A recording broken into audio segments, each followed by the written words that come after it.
All right, kids, here we are. Here we go. Good afternoon. May I be the first to say it. Super Talk 99.7 WTN. My name is Matt Murphy, and as we like to do on these final Fridays of every month, we are at Bold Patriot Brewing Company, one of my favorite places to be in front of some of my favorite people. Look, Walt and Janet are having lunch, and they want to see you. Come on by and say hello to Bold Patriot Brewing Company. Have yourself a delicious beverage, maybe have some camaraderie, a bit of friendship.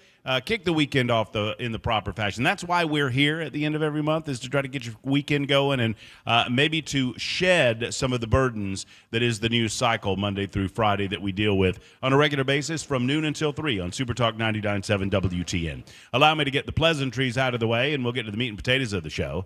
It is episode number 387 for yours truly on these airwaves, Super Talk 99.7 WTN. It is Friday, July 28th, as we've mentioned. And we've lots to do, lots to accomplish. I have offered an open invitation.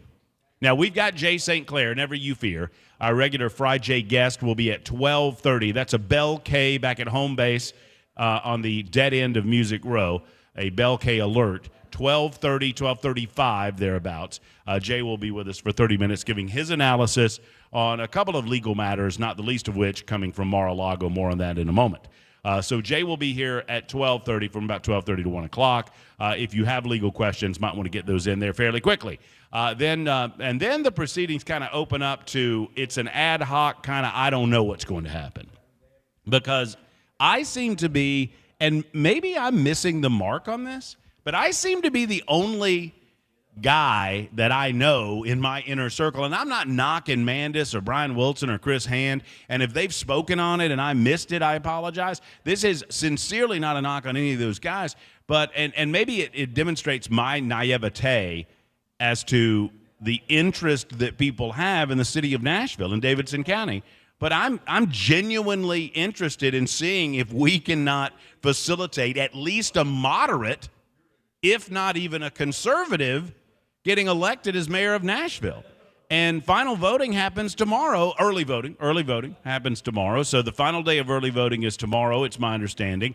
And then it's off to the polls next Thursday to decide. Most pundits believe, and I'm one of them, that you're dealing with a runoff situation, that no one can win outright. So I have focused on that more than probably anyone else on Super Talk 99.7 WTN. And maybe it's just a pie-in-the-sky dream of mine that we can get slightly more conservative leadership than we've seen in John Cooper.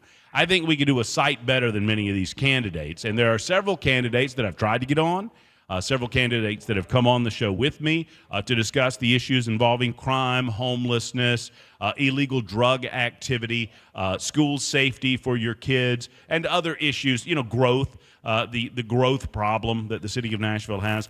These are all issues that are on the docket. So I offered yesterday, I was inspired. I saw Alice Rowley at the Fairgrounds Speedway Restoration Rally. And I asked her if she was stopping by Bold Patriot, and she said yes, that she would. So Alice Rowley, who's running for mayor of Nashville, will be by sometime in the 1 o'clock hour thereabouts. We'll have her on the air.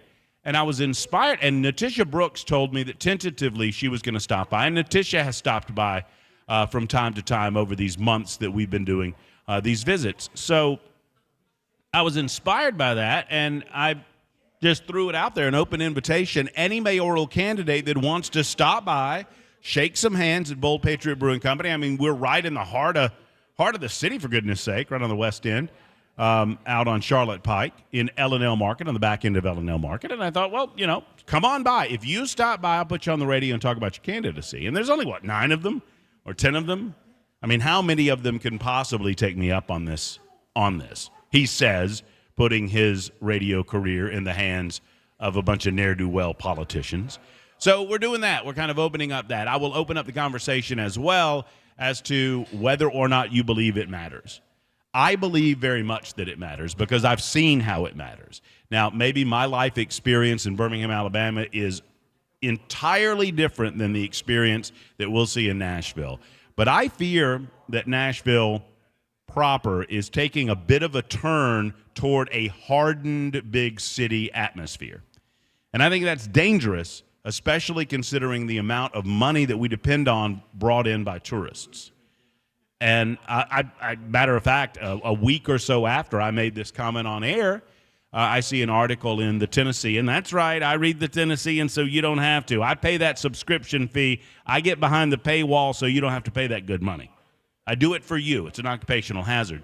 But based on that, they're asking the same questions. Is there a harder edge to the city proper than we've seen in years past, and will that matter when it comes to Nashville being the quote-unquote it city? And can the next mayor turn potentially some of that around?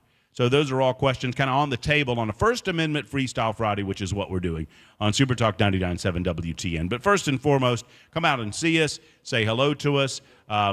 Janet, Wald, and the crew, they love you. We love them. They'll turn on the TVs for you and get everything cranked up. No, I'm just kidding. I said that because I'm kidding. That's a joke. Oh, no, look, he's moving now. Look at there. We got new Wi-Fi. That's awesome. They've got Wi-Fi. You can have is it free Wi-Fi for the customers, for the paying customers? I mean, not for the freeloaders like me, but for the paying folk. There's free Wi-Fi for those guys. So come on out and hang out with us. So back at home base, we've got the one and only Bell K. We call him Headless Bell because he refuses to come on TV with us. He's running the show, screening your telephone calls, and generally speaking, making sure that everything that comes out of our speakers sounds as good as humanly possible. CJ and Kirby here on location, keeping me straight. They're basically just herding me back into their popping. I'm sorry. Did you call me? I was watching General Hospital. I thought you were a Young and the Restless guy. You liar. No, you are a General. Yeah, I have caught you watching General Hospital before. Don't lie and say that's not true. No, nothing. Oh, there he goes. He's back trying to figure out if Luke and Laura are still alive. All right, so let's get this settled. First, Donald Trump and the latest revelations. Does anyone else, and I'm not saying, I'm just saying, does anyone else notice a pattern that when we get dangerously close to the mainstream media being forced to deal with the Hunter Biden-Joe Biden connection, that we see something else coming out through the Department of Justice about Donald Trump that immediately and completely takes over the news cycle? I'm not saying, I'm just saying, which is one of my preferred sayings.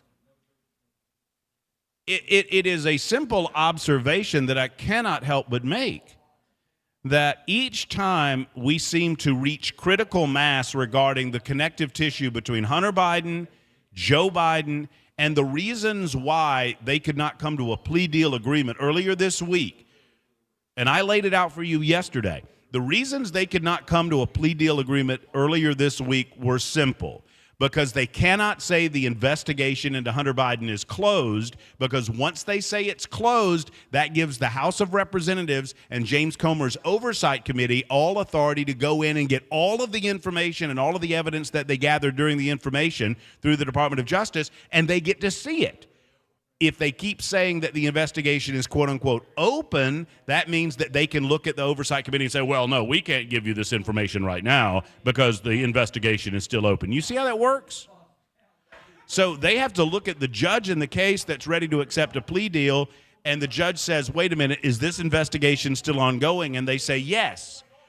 Well, if the investigation is ongoing, how in the world can I possibly grant blanket immunity for Hunter Biden, not just for what you accuse him of having done, but what he might have done regarding any of this, which would have included foreign entanglements and foreign payments from Ukraine, from Russia, from China, and other nations potentially.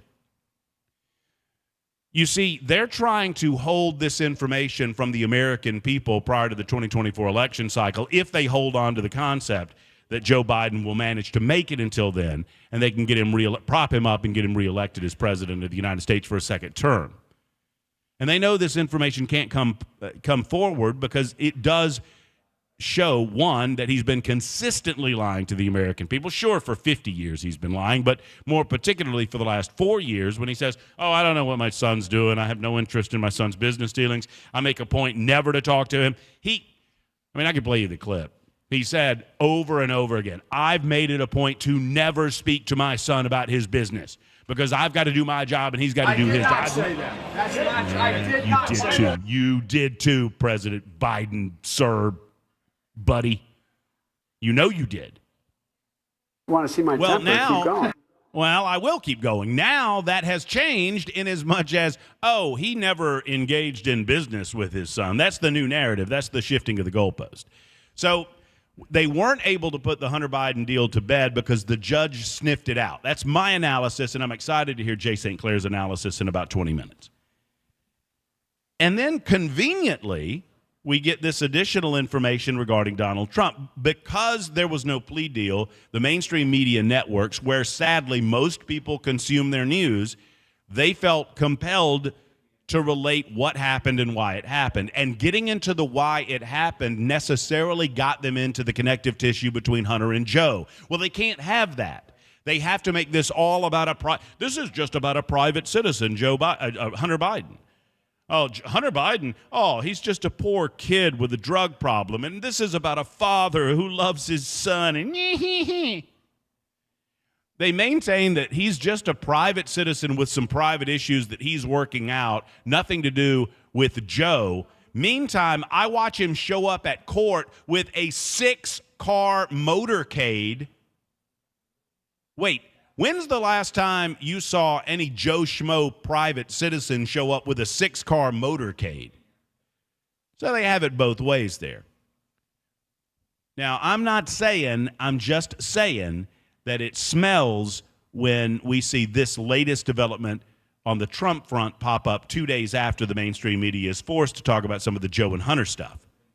Now, this gives them a convenient opportunity to not talk about that anymore. However, that does not diminish the fact that what is being accused against Donald Trump and others is very serious. The accusation is that former President Donald Trump, now, they have not recharged him or re-indicted him. They've simply added some additional counts. You see, the way that we do it in America is you find the man and then you find the crime. That's the way that we do it in the United States, right?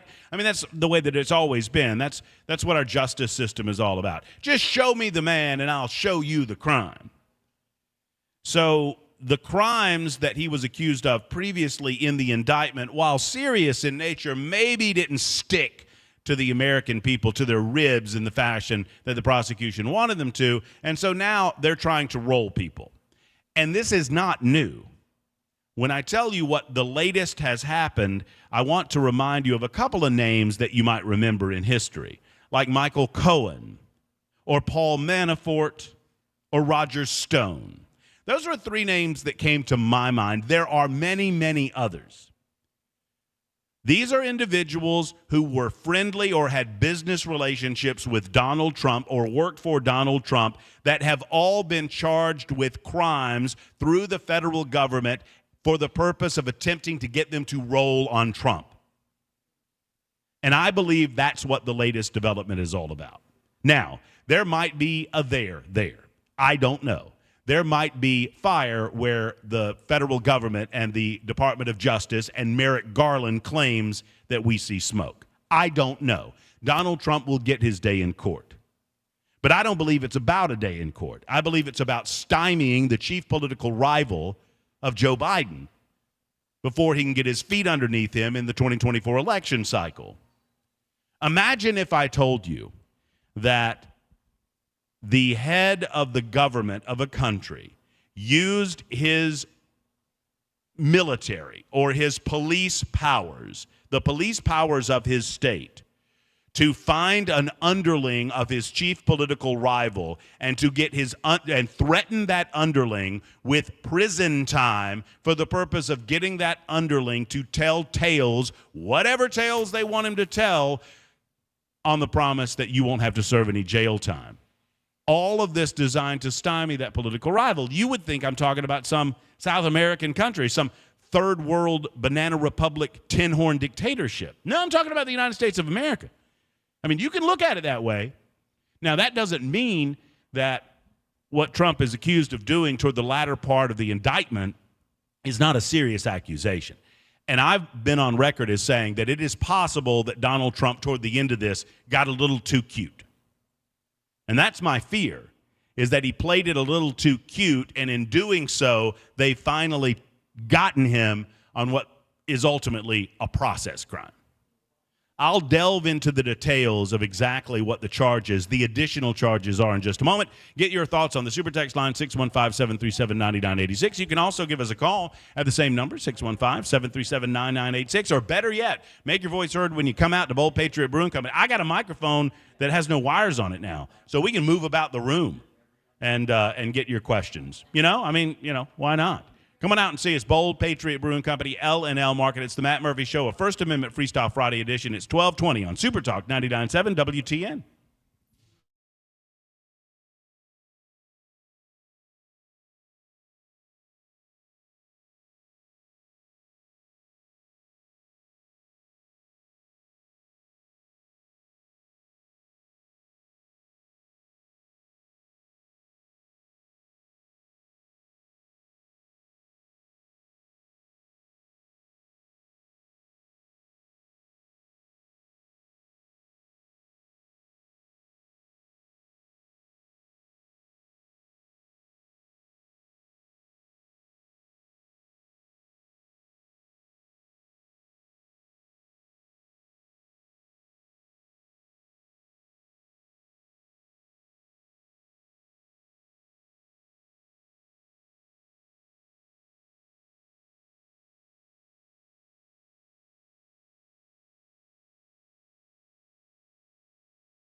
This is Super Talk 99.7 WTN. My name is Matt Murphy, and I'm at Bold Patriot Brewing Company today for a First Amendment Freestyle Friday. We'd love to see you. Hello. Look, there's ladies at the bar. They're having some lunch. Hello, ladies.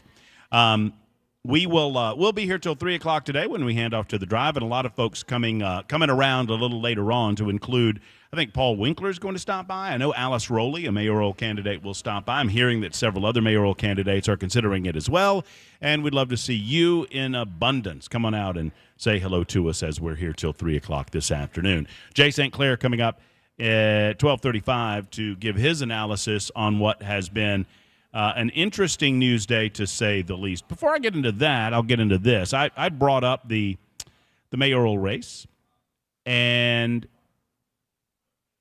Alice Rowley. I'm on record as saying that of the candidates, were I voting today, and I'm not because I don't live in Davidson County any longer. I did for a while in Goodlettsville. I originally registered to vote in Tennessee, in Goodlettsville, in Davidson County. I've now obviously switched my registration over to Wilson County, Mount Juliet.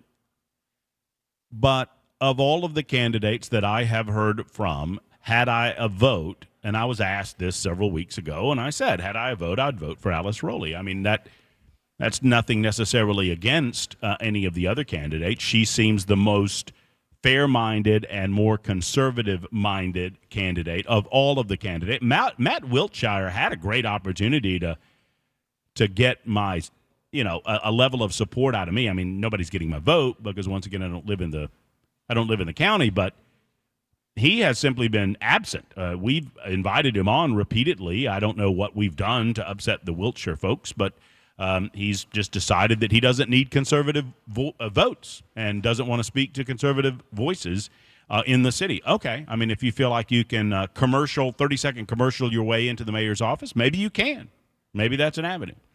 But this question from 8335, is it not true that here in Nashville we have an entire industry dedicated to making people sound good in the recorded form?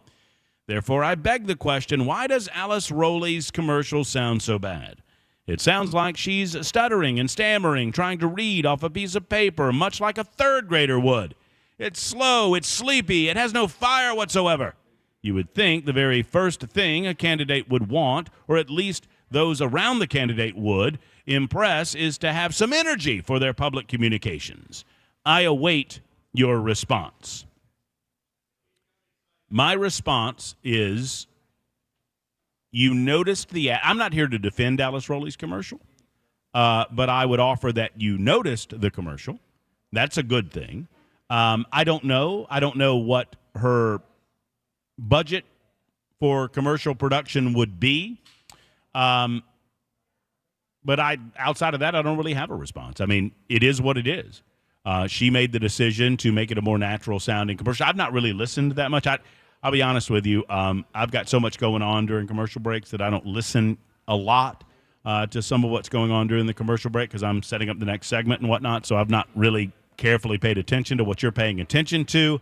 But I would also say this, 8335, if your main focus in the mayor's race, and nothing personal against you because I don't know you, I'm just giving you my response, that if your main concern and complaint with any candidate is the production value of the commercials presented, then I would strongly encourage you to stay home and not vote on Election Day because you do not have the priorities in mind that we need going to the polls and voting for mayor.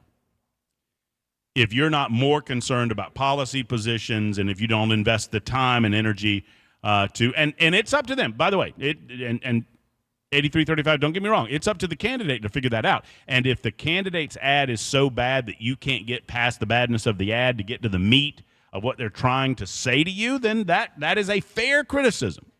And so your criticism is fair, but I would suggest that maybe it's in the best interest of the city to look beyond commercial quality and maybe to the priorities of the individual candidates. So, yeah, I mean, it's a fair criticism, but, for me, I mean, I thought Jim Gingrich's ad with his dad in it was awesome. I thought it was funny. Let me give you an example. Like Gingrich, Gingrich is out of the race now, but, I I correctly noted that Jim Gingrich was lying to the people of Davidson County. He was, and he knew it. I mean, this is a guy that came in and got a lot of tax abatements to bring his business to the city, and he's using a lot of his own money to try to run for mayor. And he decided to dedicate a lot of that money to a public proposition that you could take the money being used, the revenue bonds being used on the Nashville Fairgrounds Speedway renovation, and offer that money to pay to spend money to hire more cops. And those two money pools do not intermingle. And so his entire premise was baloney. But that doesn't mean that it wasn't a good ad. It was a great ad. I thought it was funny. His dad's out there, 91 years old, with the cord, and he's, putting the cord together, and he's flipping up the little thing. And you all saw the ad, right, before he pulled him down? So, yeah, I mean, it is a fair criticism to say that it's either a good ad or a bad ad. But I'm, far more concerned with the meat and potatoes and the priorities involved in the individual candidacies. It's 12:31, Super Talk 99.7 WTN. Jay Sinclair coming back when we do from Bold Patriot Brewing Company. Stand by.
Super Talk 99.7 WTN. It's the Matt Murphy Show. Glad to have you with us. Bold Patriot Brewing Company coming to you until 3 o'clock right here. Come on out and see us. We already have a mayoral candidate in the house. No? Is that it, Natisha? Nothing? Are you mad at me?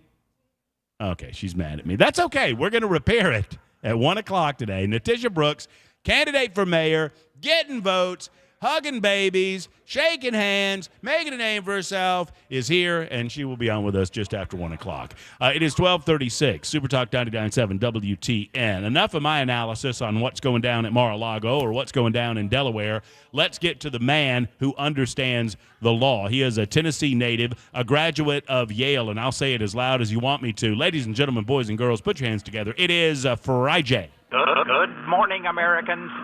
It's Friday. Yes, indeed. A weekly visit with one of my best friends in the world, my best friend, Jay Sinclair. But that's not why I have him on the radio. I have him on the radio because he is a good friend of the law, and he understands this stuff in ways that I do not, and he can explain it in ways that I cannot, and we welcome him back to the show. Hello, Jay. How are you? Man, if I was any better, I'd be Mrs. Beasley. She's running the show, buddy. Running the show. I know how much people like it. Yeah. Yeah, people love it when you talk about Mrs. Beasley. And yes, she is she's out of control. She runs the 125-pounder like he's a puppy. It's pretty funny. I get it. Well, Jay, I don't know if anything's going on from a courtroom perspective for us to talk about. I have a hard time pinning something down. No, it's the dog days of summer, man. Not a lot going on with legal stuff right now. I think Supreme Court out of session. Just all right. You want to? I'll just your pick, Jay, and I ask it this way intentionally. You ready? You want to go north or you want to go south? Well, I think I want to go south if I know what you're talking about. Let's talk about the amendment of the superseding indictment to President Trump. That's so tittillating. This is pretty good. All right, so we're going south. I figured you would pick south. So the choice was between a courtroom in Delaware and a courtroom down south, Mar-a-Lago issues. So Donald Trump has had an amended indictment. Let's start there. I am exactly 1 day away from learning that you could amend an indictment. Oh, yeah, no, absolutely. And the interesting thing is, in civil court, we call it an amended complaint. Well, over in criminal court, they got to be a little bit hardy.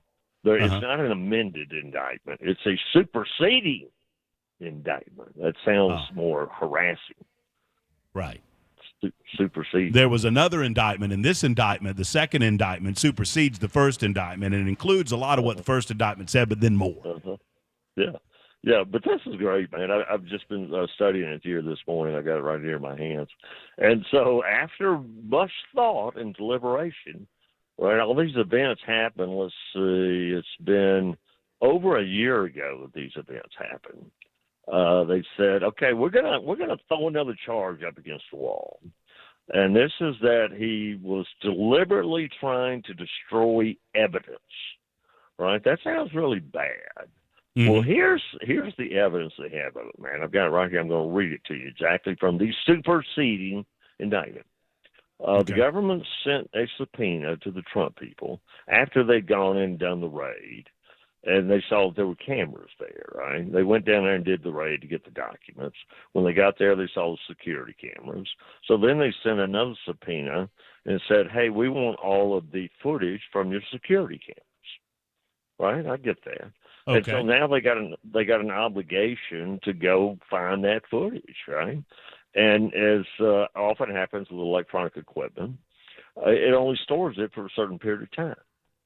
Right? So and then once they get the subpoena, they're obligated right then to keep whatever they got. And so here's the allegation, man, that this newly hired guy, Delivier, I may be mispronouncing his name, but he's the property manager, one of Trump's people. He goes, when they get the subpoena, a day or two later, he goes down to the IT department. He asks them how many days the server retains footage. Uh-huh. That's a very smart question, right? I mean, just, okay, whatever we have right now, we got to turn over. So how far back do we have it? And they say, oh, well, it's about 45 days. Oh, okay.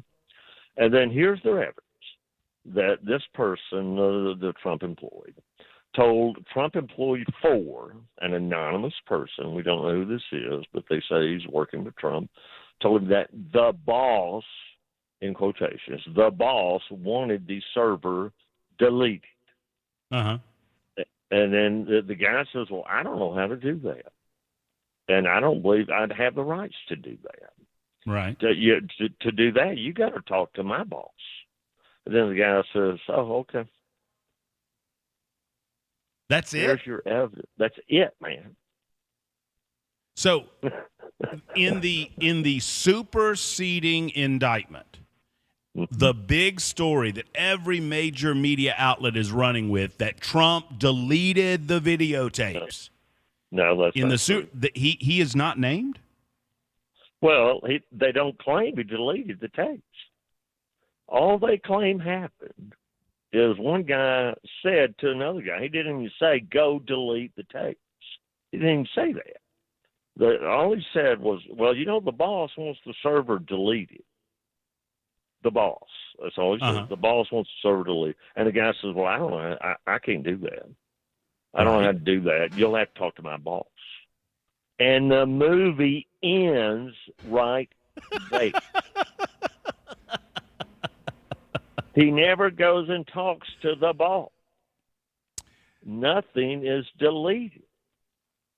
Jay, a lot of different ways to go with it. Let me ask you this. Am I at all thinking correctly that I've kind of seen this play out before? And I know the details are different. And I know, I mean, you know what? If Trump eventually started playing a little loosey-goosey with some of this toward the end because he was playing around with it, and that's on him, and he'll have to face a jury on that, right? That's right. You said that just exactly right. I mean, right. I mean, I think Donald, and my instinct tells me that Donald Trump thought all of this was nonsense, and perhaps he was kind of playing a little loose with it, not realize. I mean, once again, they're trying to do this once again. But I've seen this movie play out before with Michael Cohen, one of his attorneys, with Paul Manafort, one of his underlings and business associates, with Roger Stone, a friend and business associate, that the government is obsessed with trying to catch an underling of Trump, someone within Trump's circle, and pressure them through threat of jail to roll over on Trump. And this just feels like another example of that. That's very well said, man. I agree with you absolutely. And I got to say this, as of right now, Trump is batting 1,000. Yep. The government is batting 0. If you felt, why in the world, is it odd to you in your legal experience, and I know you deal with the civil world more than the criminal case world, but the idea that the Department of Justice would get this indictment from a grand jury and roll that indictment out without having all of this stuff buttoned down first, is that odd to you? It's odd. Everything about this is odd, man. I start from this premise. If President Trump were not running for president, there is no way this case would have been filed. The only reason this case was filed was to get him, to stop him from running for president, or if he runs, from winning. There's no doubt about that. And I believe I've dealt with prosecutors, although I don't deal with that full time. I have dealt with those. I've had represented the client in a criminal case. The prosecutions use the power of everything they have to coerce plea agreements, man. That's just a known fact. And I believe that, and if you look at the way this case has been handled, it's a PR job, man. They talk about these hundreds and hundreds of documents. There's only 31 of them at issue. They put photographs in the indictment. People never do that. I believe that the main intention of this case is to scare Trump into believing that he may end up spending 10 years in prison, and the only way he can avoid his life ending in prison is to pull out of the race for president. That's what I believe in my heart is the reason this case is filed. And what you just said, Jay, so well, it is the scariest aspect of this. That because based in what you just said is the premise that that's why they're doing it. If we are allowing our Department of Justice to work in that partisan of a fashion, and there's some speculation embedded in this conversation, I get that. But if we're watching this play out and more within mainstream media circles or others are not calling this out for what it is, and that is one political party or political ideology or political candidate or sitting president putting their thumb on the scales of justice solely for the purpose of affecting the outcome of a future election, that's frightening. It's awful, man. I mean, I just cannot believe we have reached that point as a country. That's the sort of stuff that we seceded from England about. And you know, our founding fathers did such a brilliant job of setting up the freedom-loving government that we have here that my heart of heart wants to think that at the end of the day, this is all going to work out as it should. But I'll tell you what, it's a cliffhanger right now. So I'm just trying to figure out how this would play out in a court of law, because the government says, well, the entire new accusation, as you've described it, is, well, Donald Trump wanted to delete the surveillance videos so that we couldn't see. And so if I'm standing in court and you tell me, because I've glommed on to Jay Sinclair, for those who don't know, I've tried to be amateur lawyer for the last 20 years, so I'm trying to figure out how to do this. So you'd say, well, did they get deleted? No, they didn't get deleted. Well, did the guy who said that there was a suggestion did he use anybody's name? Right. I mean, that's the fascinating thing is they can't even demonstrate that this guy said that this directive was coming from Trump himself, which is the implication, right? Well, that's what they're trying to imply. But no, he just said the boss. And we don't know who this employee is. He's obviously, said this to the prosecutors so that they at least have this guy saying. They got one employee of Trump's organization saying that another employee said to him, hey, the boss wants this server deleted. I don't even know what those words mean, Matt. You don't delete a server. Right. You can delete the contents of a server. But to say he wants the server deleted is nonsensical to me. Keep in mind that they just received a subpoena to produce to the government the information that was on that server. So maybe what the guy was saying is we got to get what's on that server, get it off, and send it to the government. Maybe that's what he was saying. Well, we don't know. But that's all. You got one Trump employee talking to another Trump employee, and let's put it in the light most favorable to the government. Says, hey, the boss wants this server deleted. And the guy says, well, I can't do that. Oh, okay. Well, have a good day. See ya. It reminds me a lot of, and I can't pinpoint any individual instance, but it reminds me a lot of what the media tried to insinuate about Trump while he was president. Like they would come out with, well, our sources say that Donald Trump asked the general if it'd be cool if he invaded Iran. Right. And oh my God, Donald Trump, and so they blow that up. Donald Trump wants to invade Iran. If it weren't for the military generals, Donald Trump would have invaded Iran. Oh, Donald Trump tried to start World War III. And then when you source it back, it was just a genuine question asked in a brainstorming session somewhere. You know what I mean? So they take a little snippet of a conversation and turn molehills into mountains. Yeah, that's well said. Well, Jay, I don't know. It's remarkable, man.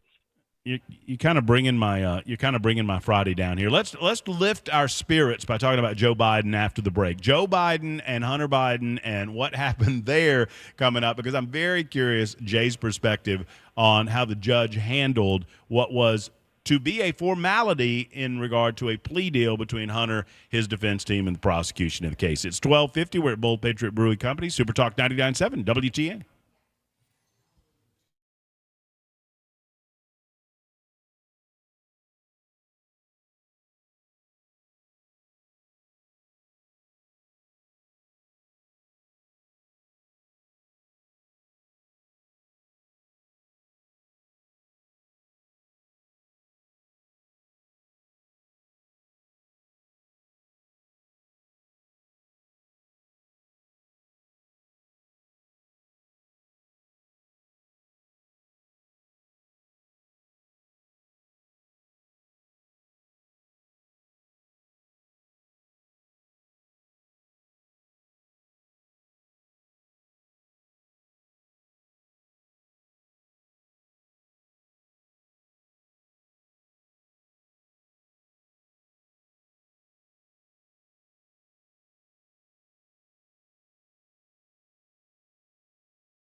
It is Super Talk 99.7 WTN. Matt Murphy at Bold Patriot Brewing Company. Come on out and see us. Grab yourself a cold one, whatever that might be for you. We've got the mixing machines. Janet, I'm going to ask you in the next 30 minutes or so to tell me what's inside the mixing. You got all three of them piped up and running. Are those the wine slushies you've been talking to me about? There's a wine slushie, a rum pina colada. And look, Mark Allen's already run into the bar now that we said that. Mark Allen Barnett's in the house. Look, we got songwriters in the house. We got singers in the house. We got mayoral candidates in the house. And we got no more Jay Sinclair. We ran out of time, and I apologize. We'll get some more analysis from Jay Sinclair next week. And I thank Jay for every moment of his time. It's worth every penny that I pay for it. Coming up in a moment, Natisha Brooks is running for mayor of Nashville. She's mad at me, and we're going to find out why. Well, I think I know why. But we're going to talk it out. I mean, we're going to hug it out. Next on the Matt Murphy Show. You can witness it in person at Bold Patriot Brewing Company. We're here till 3 o'clock this afternoon as we hand off to Brian Wilson in the drive at that time. And if you're a candidate for mayor in the city of Nashville, here we are. We're trying to assemble a crowd so you can shake hands and ask for votes. And we'll be here till 3 o'clock this afternoon. Natisha Brooks coming up next on Super Talk 99.7 WTN.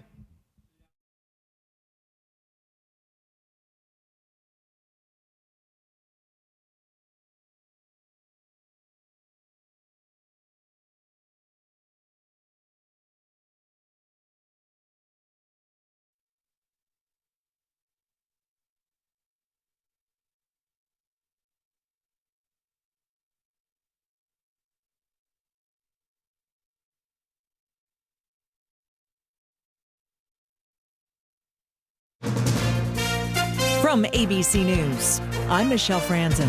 July set to be the hottest on record worldwide. Here in the U.S., triple-digit temperatures now hitting the East Coast. ABC's Andrew Dimbert says the Southwest, meantime, has shattered records for most of this month. In El Paso, Texas, temperatures have hit 100 for 43 straight days, while Phoenix, Arizona has seen a scorching 110 degrees for nearly 30 days in a row. The extreme temperatures have officials in Maricopa County bracing for the worst. The medical examiner's office bringing in a fleet of coolers to house the anticipated surge in heat-related deaths, similar to the height of the pandemic, saying their medical examiner's office is currently at 106% capacity. President Biden in Maine this hour, the latest stop as he touts positive economic data. He's speaking to workers at a manufacturing plant in Auburn. Yesterday, we learned the economy grew faster than expected last quarter. And this morning, we saw data showing that last month, the annual rate of inflation continued to decline. So inflation is now at its lowest point in 2 years. The president embracing the so-called Bidenomics as a centerpiece for his campaign. Former President Trump heading back to the campaign trail and dismissing new charges in the special counsel's classified documents case, calling it harassment. The new counts allege Trump, along with his aide Walt Nauta and third defendant charged, tried to erase video surveillance at Mar-a-Lago last summer. International condemnation after the coup in Niger, with particular concerns in France, one of the country's closest allies. As presidential guards in Niger hold President Mohamed Bazoum inside his palace in the capital, France saying it condemns any attempts to seize power through violence. Thousands of French troops were recently moved to Niger, the country being one of France's closest allies in the region in the fight against Islamist militants. But recent coups in Mali, Chad, and Burkina Faso have weakened France's relationship with its former colonies. Inez de la Quatera, ABC News, at the Foreign Desk. On Wall Street, a rally for stocks this afternoon. You're listening to ABC News.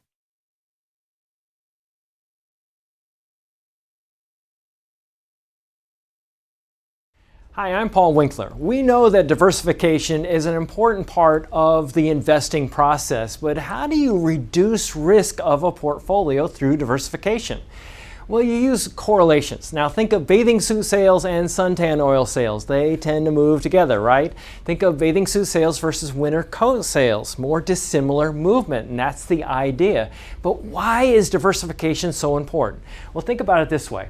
Everybody would like to have this happen with their investments. They just go straight up. But what we know is this is really what tends to happen. Markets may go way up and then down, or down, then way up. Now let's say if we isolate parts of that curve right there, and the first curve right there, and the second curve right there. If you're putting money away for retirement, every time you put money in, if this is what's going on, you're buying more shares. Then just before you retire, the market goes up, you're really happy. If, on the other hand, you keep paying a higher and higher price and then the market goes down, you're really sad. And we can't choose what's going to happen with the market next. But what we can do is what we know through academic research, and there are Nobel Prizes awarded for this, is we can look for things that tend to move in dissimilar fashion. And what happens when we do that, we can reduce the volatility of the portfolio, hence bringing those curves in. Now, that's the idea. Now, if you want to learn more about our approach to investing and financial planning, go to paulwinkler.com and set up a free 15-minute phone call. Or you can call 615-851-1950.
It is Super Talk 99.7 WTN. My name is Matt Murphy. It's just past 1 o'clock, 1:05 to be precise. We're at Bold Patriot. Don't start already. I've got to get the pleasantries out of the way, Natisha. Natisha is already huffing and blowing over there. Hey, Natisha Matt. Brooks will be with. What now? Be sure and Hello, give her a hug for me. I've Tell her I already love her. given her a hug. I gave her like 4 No, hugs. one I gave for her me. A kiss. One for me. Okay, I'll give her one for you. You want me to give her a kiss on the cheek, Belle? Yes. Okay. Love will do. her. That is on the way. And I love her, too. I love her very, very much. We'll get into that momentarily. But I have a couple of things to alert you to. I've got so much to discuss, and some of it is non-politics related. Okay, I'm on record as saying that the thing that I am most addicted to, I'm a 49-year-old man, the thing that I'm most addicted to. What is the thing that you are, if you're in your home, automobile, place of business here at Bold Patriot Brewing Company, what is the thing that you're most addicted to? Okay, no, don't shake your head. Man, oh man, those are. Is she with you? Or is that a daughter? She's mad at you too. Is that a daughter? That's my goddaughter. Oh, she's awesome. By the way, and I say this in like dad love. Uncle Matt says you're gorgeous, absolutely gorgeous. That's Miss Bernadette's daughter. Is it really? Wow. Well, Bernadette, your daughter's gorgeous. What are you most addicted to? You can be honest. If you think about it, you'll get it. Food. No. This right here. Phone. Well, Kirby, you might be Pepsi. You might be right. I'm most addicted to my phone. But I just experienced something, and I'm going to talk about it because I don't think this is a P1 listener because he was wearing some like balloon pants and Birkenstocks. So I just went to the bathroom during the news break, and I've never seen this, and maybe it happens all the time, and I've just missed it. But I'm addicted to my phone, and I admit my phone addiction. I've got to put it down. And for me, I excuse it, right? I say, well, it's work. I've got to keep up with the news. I have to keep up with what's going on in the world. So obviously I have to keep my phone near me. But I'm absolutely, if I'm standing in line and I don't have my phone, I get out of line. I can't do it anymore. It makes the world better in a lot of ways and worse in a lot of ways because you don't communicate with people. But I've never seen this. So I go into the bathroom, and, we've got the urinals there, ladies, that the men use. Men's setup is a little bit different than the women's. And in this case, you've got the long, like, wall urinals that go all the way to the floor. So I pull up, and there's a guy next, he's already stationed there doing his thing. So he kind of eyes front. There's a unwritten man code. And dude is on his phone, like not talking on the phone, like scrolling on a website while going to the bathroom. That's a new one for me. That's a new level of addiction for me, and I just thought I would relate it to you. I've never seen it, but you know what? I mean, he's like what men do in the bathroom. like while, and I'm just like, well, I don't know, to be impressed or disgusted. I don't know which, because like both. Well, anyway. Did he wash his hands? Enough about that. He did not. Oh, actually. He walked out right behind me as I was washing up my hands. There's that going on in my world right now, and Mark Allen Barnett's here too. Oh, I love seeing him in the house. Singer-songwriter extraordinaire. I would tell you where he is next playing in Nashville, but there's no reason to, because I get to go and you do not.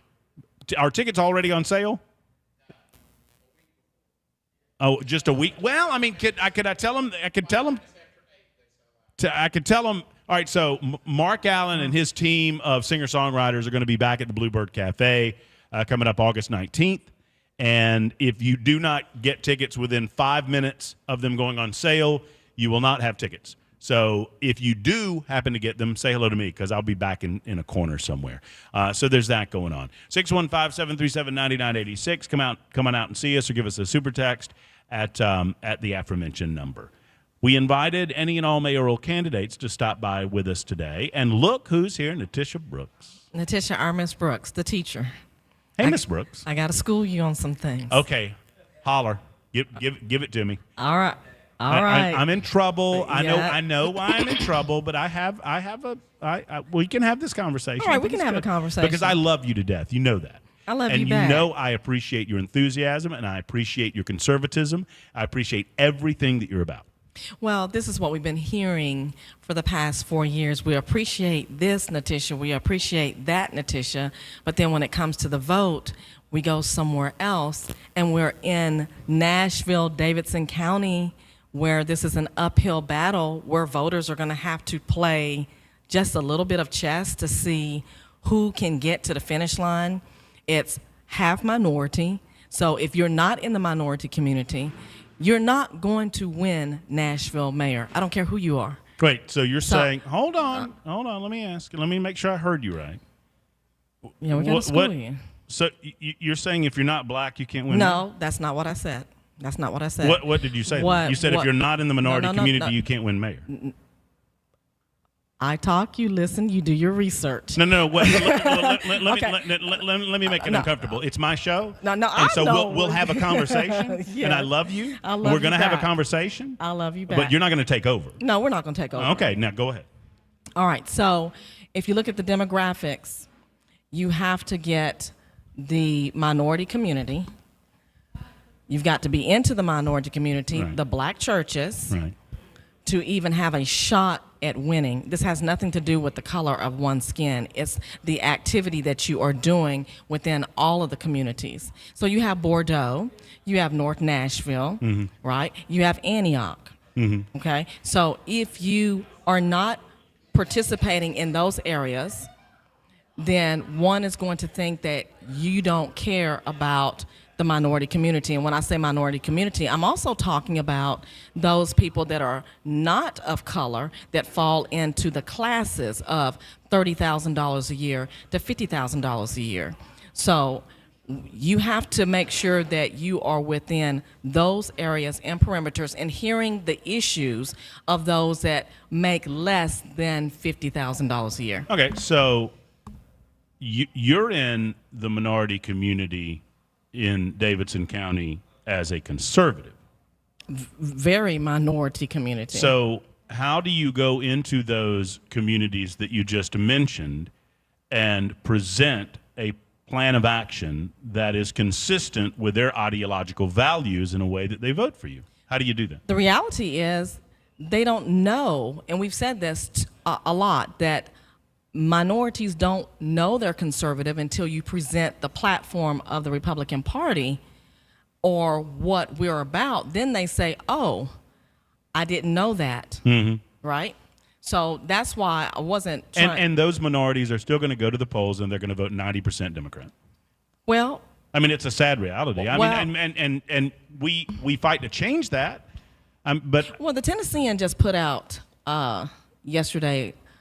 Cassandra just put out all of those that got money from the Titans, those that got money to their campaigns, right? And you would be surprised of who said they weren't against the Titan Stadium but received money from the Titan Stadium deal. People are, so when I say, I don't know the answer to this question. okay, the Will you answer, tell me? yes, I will. Senator Heidi Campbell. Oh, I'm sure. Yarborough. Freddie has the commercial. Freddie, Mr. Anti-Titan Stadium. Yes. Freddie says he did not vote for the Titan Stadium, but he put an amendment on the floor that he knew, since he knew that the Titan Stadium deal was going to go through, he put an amendment on the floor to bring Major League Baseball, and then voted for it. So you did vote for the Titan Stadium. Right. Okay. Right. So when I say, and I think you took offense to it a while ago, and we'll kiss and make up. No, when I just say do your research, what I am confident about this election cycle is that people are doing their research. Sharon Hurt, she's black. She's of a color, correct? Yeah, right. There are many people of the minority community that are upset with her because she went with the Titan Stadium deal and gentrification. People can't afford to live here in Nashville, and that's where my tagline is, where Matt Wilshire took and made a commercial out of it. Teachers, police officers, first responders need to be able to live in the city that they protect and serve. Agreed. Okay, so that leads into our next question of why did Chief Drake turn down this money to have SROs in the school? Because that is what we need, not just protection of the children, but protection of the teachers, Matt. Teachers need protection too. So school starts back next week. We have a lot of parents, and when I say talk about teachers, conservatives, I'm talking about homeschool. There's homeschool families. Somebody asked me a great question. A voter came up to me and said she voted for me. Natisha, do you believe in the money following the child? Yes, I do. Charter schools, private schools, homeschools, but I do say this as a conservative: you have to be careful if you take money from the government. A lady in Murray County said this: what the government funds, it runs. So we have to be careful about that. But I do believe that you don't have to take away from public school teachers for parents to have the right to choose how to educate their child. All right, a couple of things to unpack. One, you didn't upset me at all.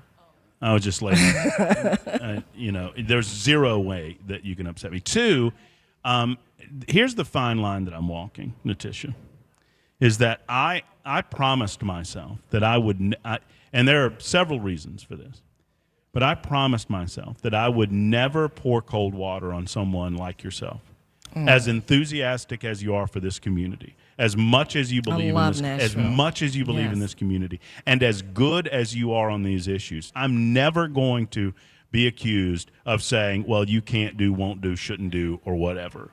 But I'm also realistic in as much as it takes money to win elections, and you don't have any. And that's no offense to you, because if you had you cannot only win mayor of Nashville. Correction, Natisha has money. I have plenty. I'm just not going to.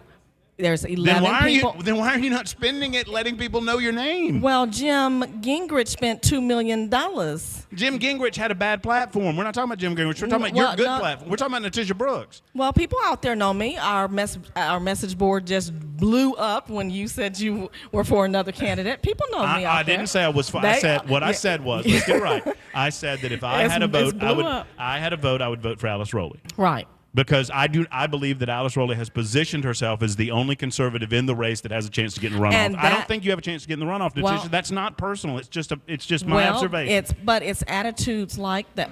We're not upset with each other. It's not an attitude. You haven't raised enough money to get your name into enough households to get the job done. That's on you, not on me. Well, don't blame me. I'm not blaming you.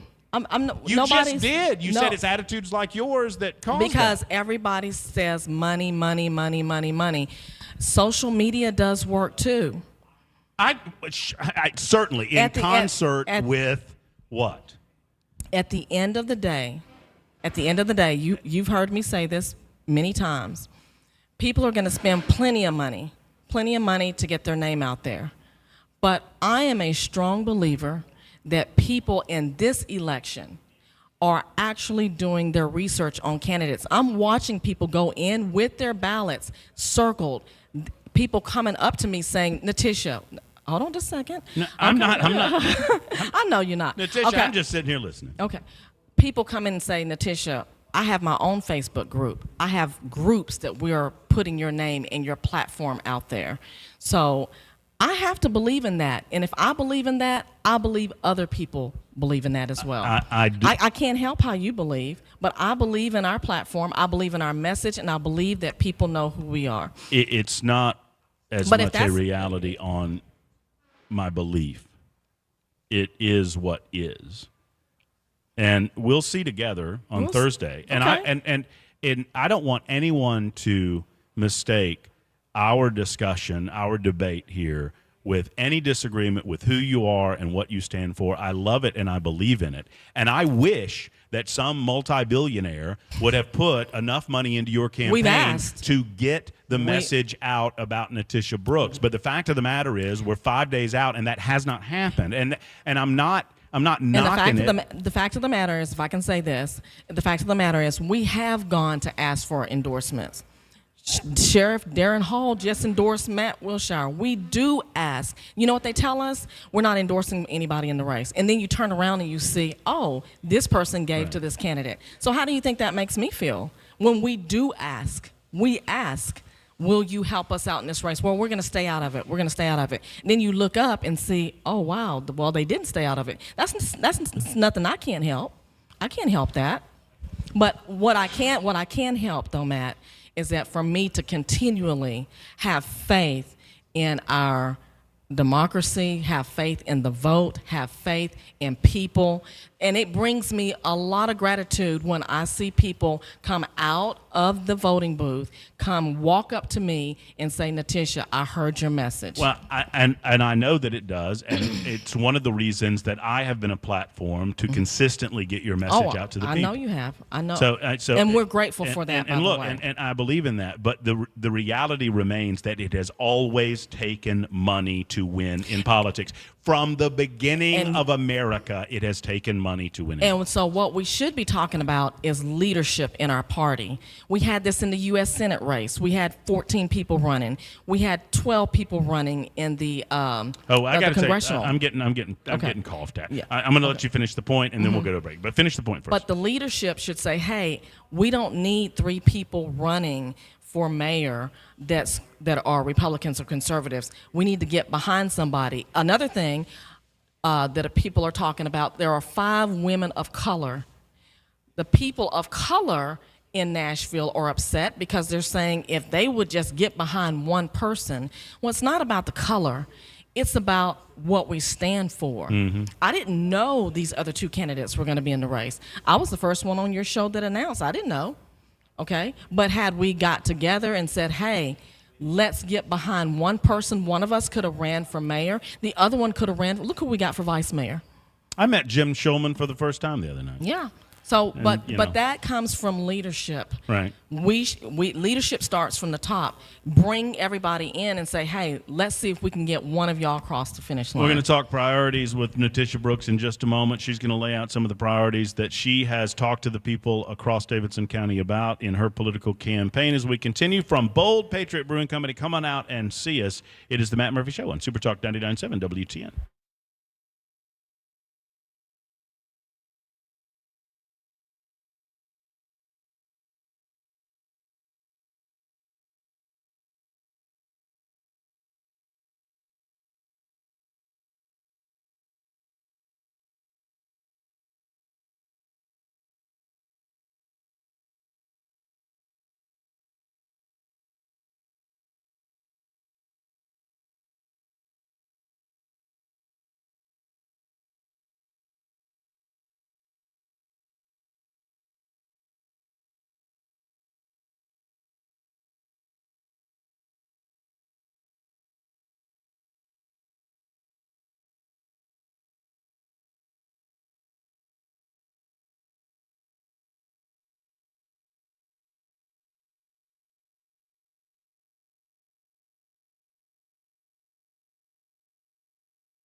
It is Super Talk 99.7 WTN, the Matt Murphy Show at Bold Patriot Brewing Company. Folks are out and about. You know, Bill's here. Come see Bill. Bill is the architect of a famous story that I've told many, many times on the radio show regarding Garth Brooks and a grocery cart full of fried chicken. If you've never heard that story, Garth Brooks' grocery cart full of fried chicken, just come on out, find Bill, and he's happy to tell you the story. Happened in Goodlettsville, I am told. Natisha Brooks is with us. We're talking about the mayor's race. Hello, Natisha. Hello, Matt. You know, I feel like you and I were talking during the break, and I feel like the issue of affordable housing, it reminds me of that old, everybody complains about the weather, but nobody's doing anything about it. Correct. That's the way it feels. Everybody's complaining about affordable housing. Nobody is doing anything about it. Let me give an example.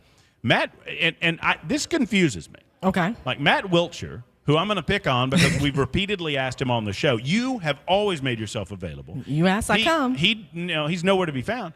And he touts as one of his one of the reasons to vote for him, the fact that he's been involved in affordable housing in Davidson County. Right. And he says that as if it's a positive. However, there is no affordable housing in Davidson County. Because what's affordable to you may not be affordable to me. Right. So I'm confused how this can be a bonus for Matt Wiltshire. He's like, I've been doing this. Well, you've done it wrong, apparently. And then Sharon Hurt says taxes are just fine. We're fine. Well, I mean, Vivian Wilhort says your taxes didn't go up. That didn't happen. So what? I mean, if Mayor Brooks is sitting in office her first day, week, or month, yes. What can the city do to promote housing that our police officers, our school teachers can afford? Well, the first thing we need to do is to get with our council, get the taxes back to where they were pre-COVID. Yes, that can be done. When I say do your research, I have done my research where cities have done it and given citizens rebates. I talked to Vivian Wilhort about that. Oh, I never heard of that. Really, Vivian? And you're the tax assessor. Okay. All right, we'll get past that. But yes, find out where did all this money go off our property taxes being increased. Second thing is have an extensive audit in the mayor's office. We got to get rid of the waste. I hate to say this. I love my Democrat friends, but I have this saying, and you've heard this, they just throw spaghetti against the wall hoping something sticks. Just throw money at it, throw money at it. Matt Wiltshire also said, we have a 4-star credit rating here in Nashville. Ladies and gentlemen, that means that we can just borrow money. And that's exactly what he's going to do, is just keep borrowing money, borrowing money. We are broke, Nashville. We are broke. You need to understand that. So first thing we have to do is do an extensive audit to see what's working and what's not working, get rid of the waste. As far as our police officers, our teachers, our special ed, they can't afford to live here. And why did Chief Drake, he said, I don't understand it, Chief Drake. No, let's get into that. I know you want to talk about the SRO component. Yes. It is inexplicable to me. It is inexcusable to me. And I pray that Kids start back next week. I know. And I pray that we never have a day where Chief Drake has to stand before a microphone and talk about a violent event and has to look at people and tell them that he did everything in his power.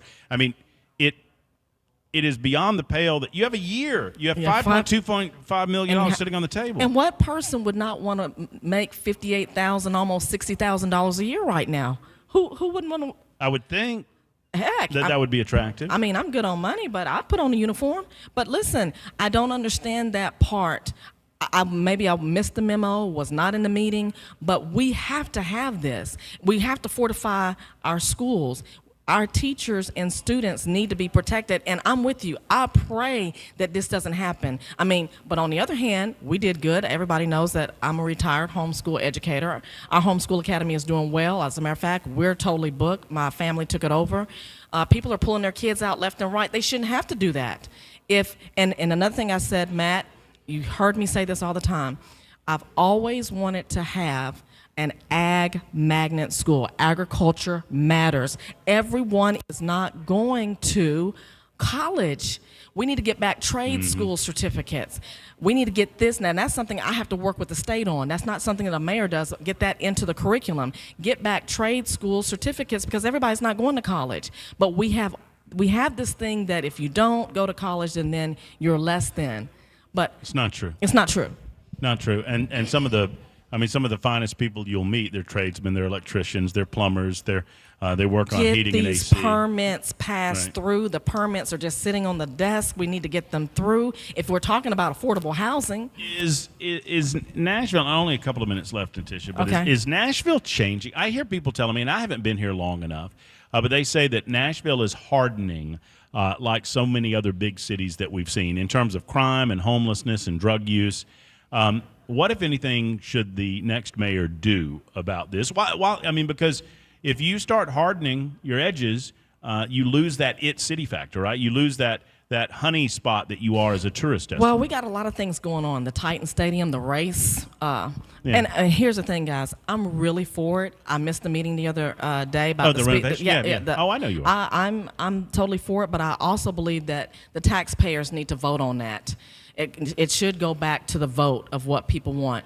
Everybody knows I'm ESPN too, but we need to let the voters vote on it. Okay. The other thing is going back to our taxes and our business tax structure. Small businesses matter, and pay to park to play. Our artists, we've got an artist here in the audience.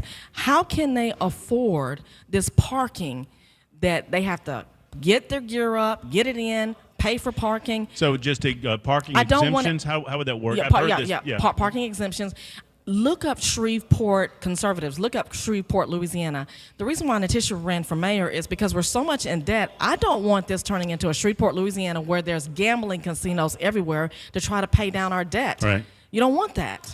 So do you not believe, and I hear you on the vote when it comes to tax matters, and this is a revenue bond, which is a little bit different, but Correct. Do you not feel like they made their voices heard in 2011? I mean, the vote was 71% to keep racing at the Speedway.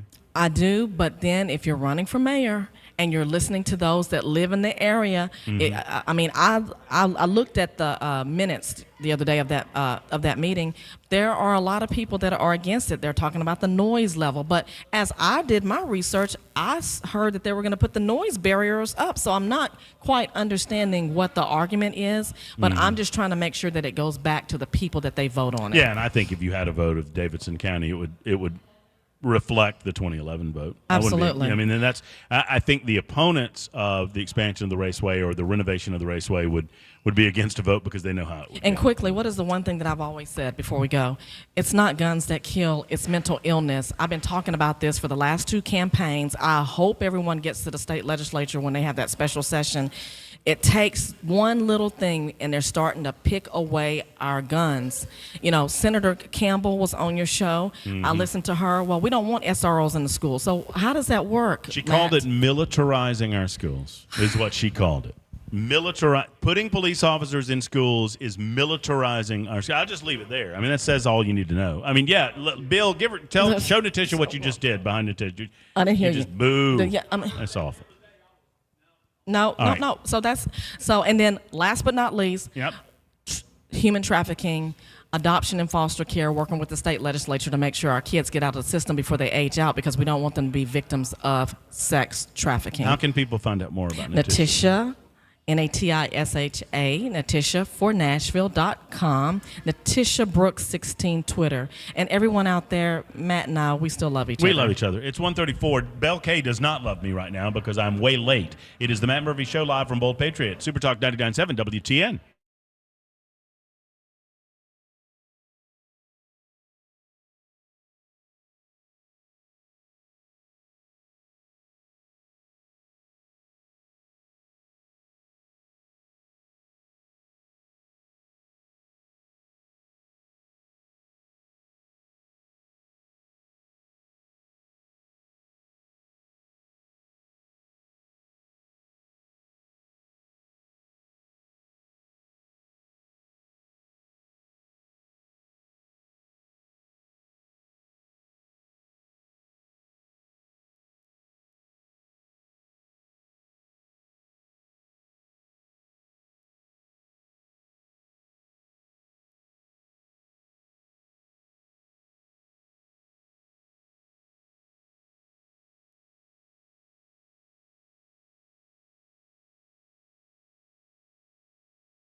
It is Super Talk 99.7 WTN. Matt Murphy on the heels of a great spirited conversation with Natisha Brooks. Natisha talking to various folks in the room.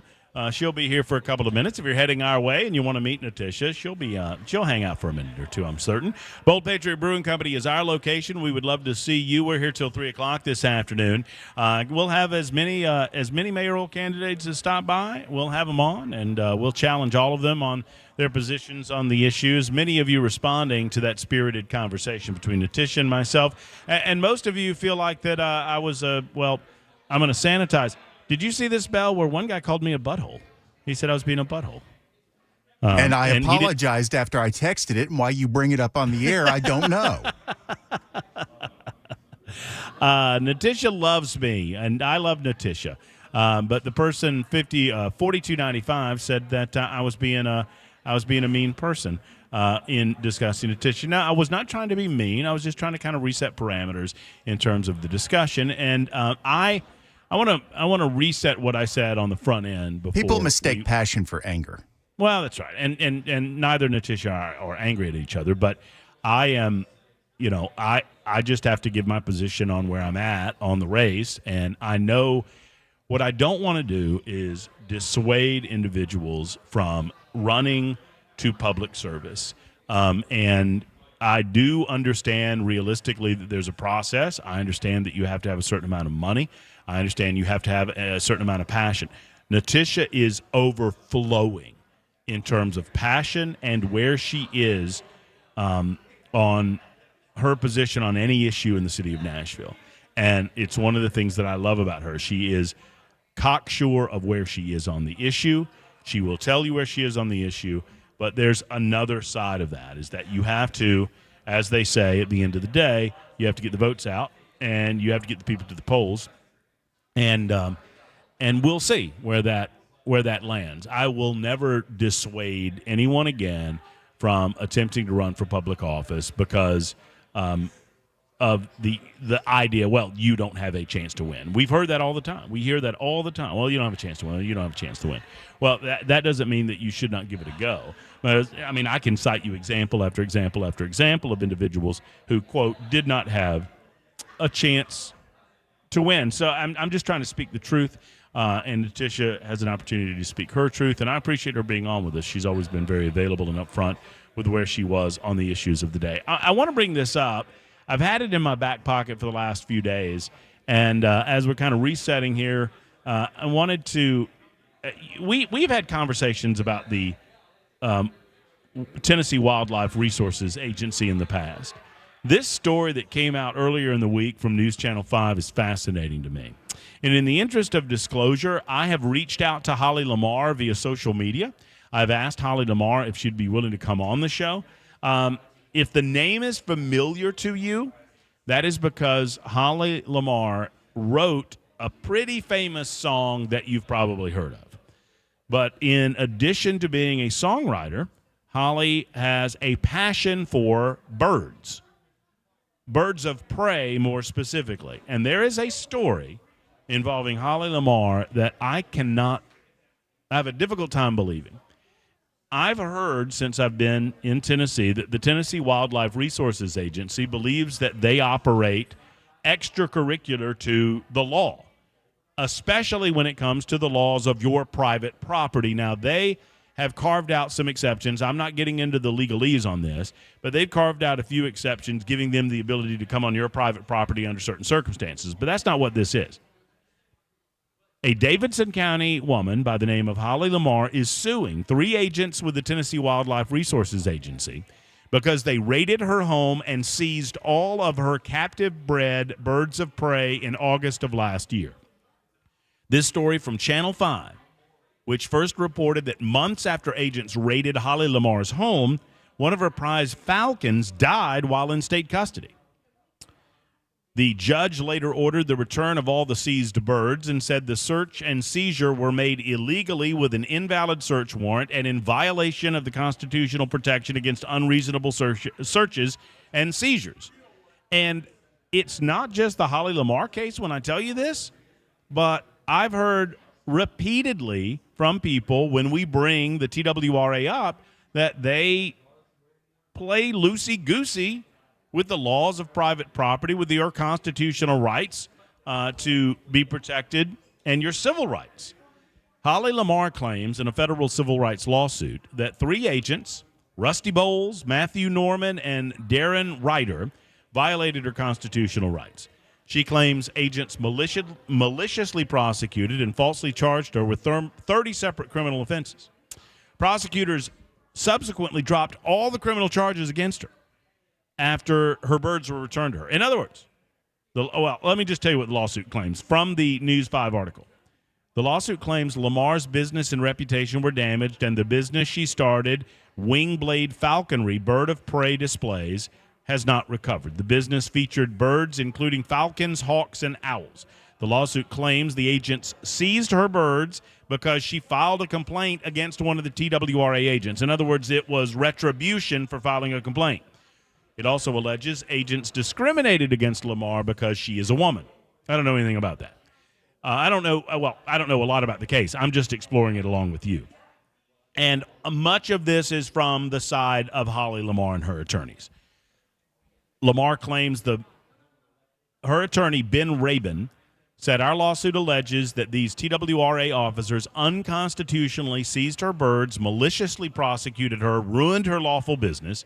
After months spent defending herself at great financial cost, she's looking forward to going on the offensive and holding these officers accountable from everything that they took from her.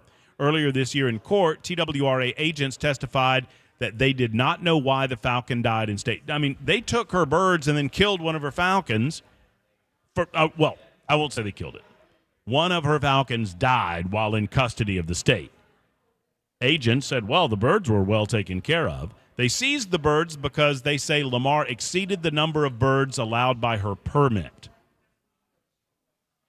So my question is, a couple of questions. If that were the case, then why were all charges dropped against Ms. Lamar? If that were the case, then why were all of her birds returned to her and all the charges dropped against her? Lamar is seeking money for loss of earnings and earning capacity, as well as past and future emotional suffering and distress. Now, I don't pretend to know what the laws of birds of prey are in the state of Tennessee. I don't know. But I know this, that every time I bring up the TWRA, I get story after story after story about the TWRA doing things like putting up cameras on your property without you being aware of it, moving on your property without you being aware of it, using this loosey-goosey justification that they have the ability to do that because they're going after a different crime on different property, but they have to use your property as a cut-through. I'm just throwing it out there, folks. I've had a lot of experience with wildlife agencies. My grandpa was a hunter. We knew a lot of the game wardens, what we called them. And he knew every game warden in town, knew where they'd be and when they'd be there. That way he could skirt around the edges of deer hunting or duck hunting or dove hunting or whatever. But we hunted back in the day, so I'm well aware of the necessity for game wardens, the necessity for the TWRA, and how they are utilizing some of the laws on the books to overextend their constitutional duty and violate people's constitutional rights. Has that happened in this case? Remains to be seen. But I just thought it another interesting example of how the TWRA likes to smack down the average Joe, and maybe they've messed with the wrong person. Holly Lamar apparently is having none of it, and she's doing a countersuit in court. By the way, I think Holly Lamar, if I have the same person right, she wrote the song "Breathe" by Faith Hill. But I'm sure she's written many, many other songs. I don't want to just minimize her impact on country music. But we're endeavoring to get her on air to tell her side of the story, and I would love to hear from the TWRA to hear their side of the story as well.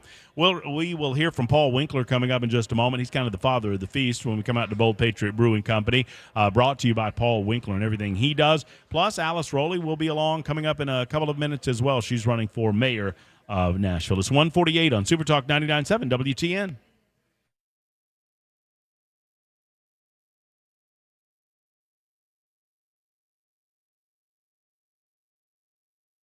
Hi, I'm Paul Winkler. We know that diversification is an important part of the investing process, but how do you reduce risk of a portfolio through diversification? Well, you use correlations. Now think of bathing suit sales and suntan oil sales. They tend to move together, right? Think of bathing suit sales versus winter coat sales. More dissimilar movement, and that's the idea.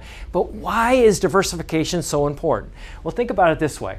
Everybody would like to have this happen with their investments. They just go straight up. But what we know is this is really what tends to happen. Markets may go way up and then down, or down then way up. Now let's say if we isolate parts of that curve right there, and the first curve right there, and the second curve right there. If you're putting money away for retirement, every time you put money in, if this is what's going on, you're buying more shares. Then just before you retire, the market goes up, you're really happy. If, on the other hand, you keep paying a higher and higher price and then the market goes down, you're really sad. And we can't choose what's going to happen with the market next. But what we can do is what we know through academic research, and there are Nobel Prizes awarded for this, is we can look for things that tend to move in dissimilar fashion. And what happens when we do that, we can reduce the volatility of the portfolio, hence bringing those curves in. Now that's the idea. Now, if you want to learn more about our approach to investing and financial planning, go to paulwinkler.com and set up a free 15-minute phone call. Or you can call 615-851-1950.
Super Talk 99.7 WTN. A few moments before 2 o'clock, Mac Morey will be along. Is it Mac Morey that will be along? No, I think Mac is off today, isn't he? Is that well? right? Mac is off every day, but today he's not working. Do we have Jay Harper back there then? No. Maybe. No. Okay. Well, I'll shut up and just know say what I know, and that is that we're at Bold Patriot Brewing Company here till 3 o'clock today. I know the Drive with Brian Wilson is along a little bit later on this afternoon, and I look forward to hearing what Brian has to say about the news of the day, to include the two big news stories. And the bigger news story for the mainstream media involves Donald Trump. Of course, we spoke about this for the majority of the first hour of the show. So look. This is not new, what is going on here. And as you listen to Jay Sinclair in the first hour, just in case you missed it, I want to go over it again. So the former president, Donald Trump, is being accused of attempting to delete surveillance footage at Mar-a-Lago in an effort to obstruct the Department of Justice's investigation into his handling of classified documents. That, according to prosecutors, in their allegation in what is called a superseding indictment. The revised indictment adds several additional charges. One would think that they would have had their T's crossed and their I's dotted when they issued the initial indictments against Trump, attempting to, quote, alter, destroy, mutilate, or conceal evidence, inducing someone else to do so, and an additional count under the Espionage Act in connection with a classified national security document. As Jay Sinclair described it, if you read the actual indictment, the suggestion is that someone went down to an unnamed individual and said, "Hey, the boss wants this this server gone," and that person says, "I can't do that," and then that was all that was said about the matter. There was nothing else said about it. So it remains to be seen how much additional information they might have regarding that case. But it's certainly on the radar screen of the mainstream media and gives them fair opportunity to ignore the very, very bad week that Joe Biden has had. And trust me, I believe these two things are interconnected. And this is not new for Trump in as much as they've done this before. Michael Cohen, remember, Michael Cohen served time in jail. He became one of the biggest Trump critics. Sadly, for the federal government, Michael Cohen did not know any illegality on Donald Trump. He didn't have dirt on Trump. If he did, he would have turned state's evidence. He was their guy, right? He was the guy that was going to uncover all of this nastiness for us and show all of Trump's dirty, dirty secrets. Did not happen. Paul Manafort was found to be guilty of certain process crimes in an investigation into Manafort's association with Donald Trump. Paul Manafort never rolled on Trump, although the federal government tried to get him to do so. Roger Stone never rolled on Trump, although the federal government attempted to try to get him to do so. There are other underlings whose names I'm losing. There was one, the Papadopoulos guy, who they tried to get to roll on him as well. Carter Page, who they tried to get to roll as well. None of these people, they've all told the truth, to my knowledge. There simply isn't any there to get him. This is another example of that going down. Speaking of going down, hour number 3 is going down. We'll start off with a visit with Paul Winkler, who is kind enough to sponsor our activities here at Bold Patriot Brewing Company. And then we will speak to Alice Rowley. I saw her out at the Nashville Fairgrounds Speedway. I told you there'd be 2 mayoral candidates, my two favorites.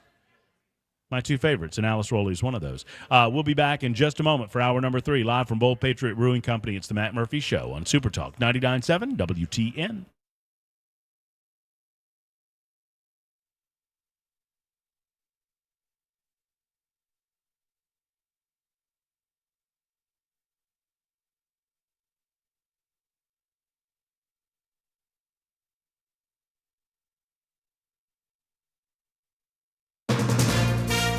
From ABC News, I'm Michelle Franzen.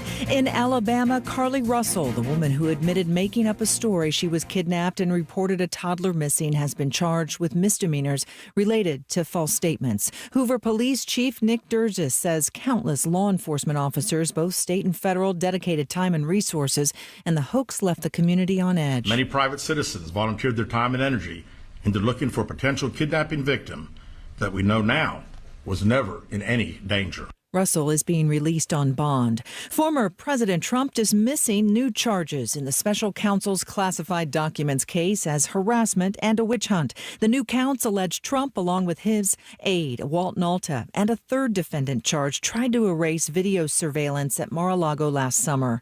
Trump is hitting the campaign trail today. He'll join his GOP presidential rivals in Iowa tonight for the state's Lincoln dinner.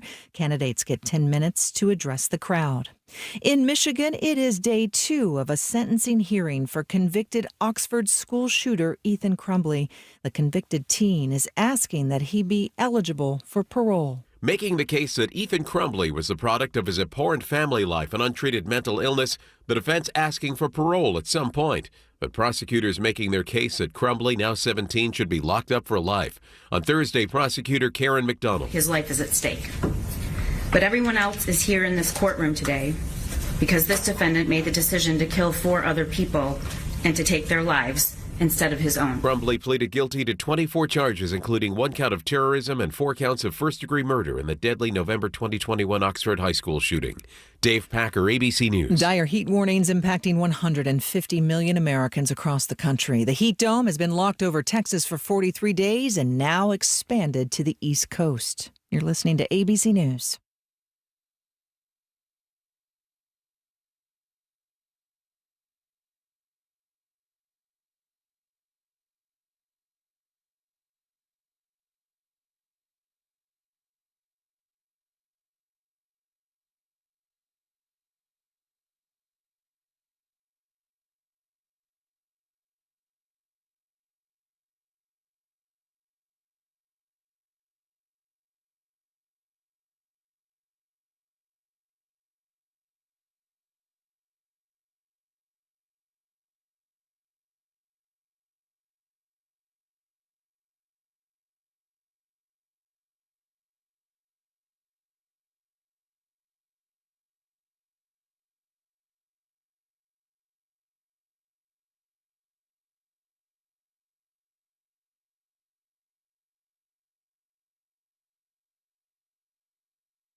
All right, here we are. Here we go. Final hour of the week for us. And I encourage you to make it the final hour at work and come on out to Bold Patriot Brewing Company. How about that? We're right off of Charlotte Pike, L&L Market.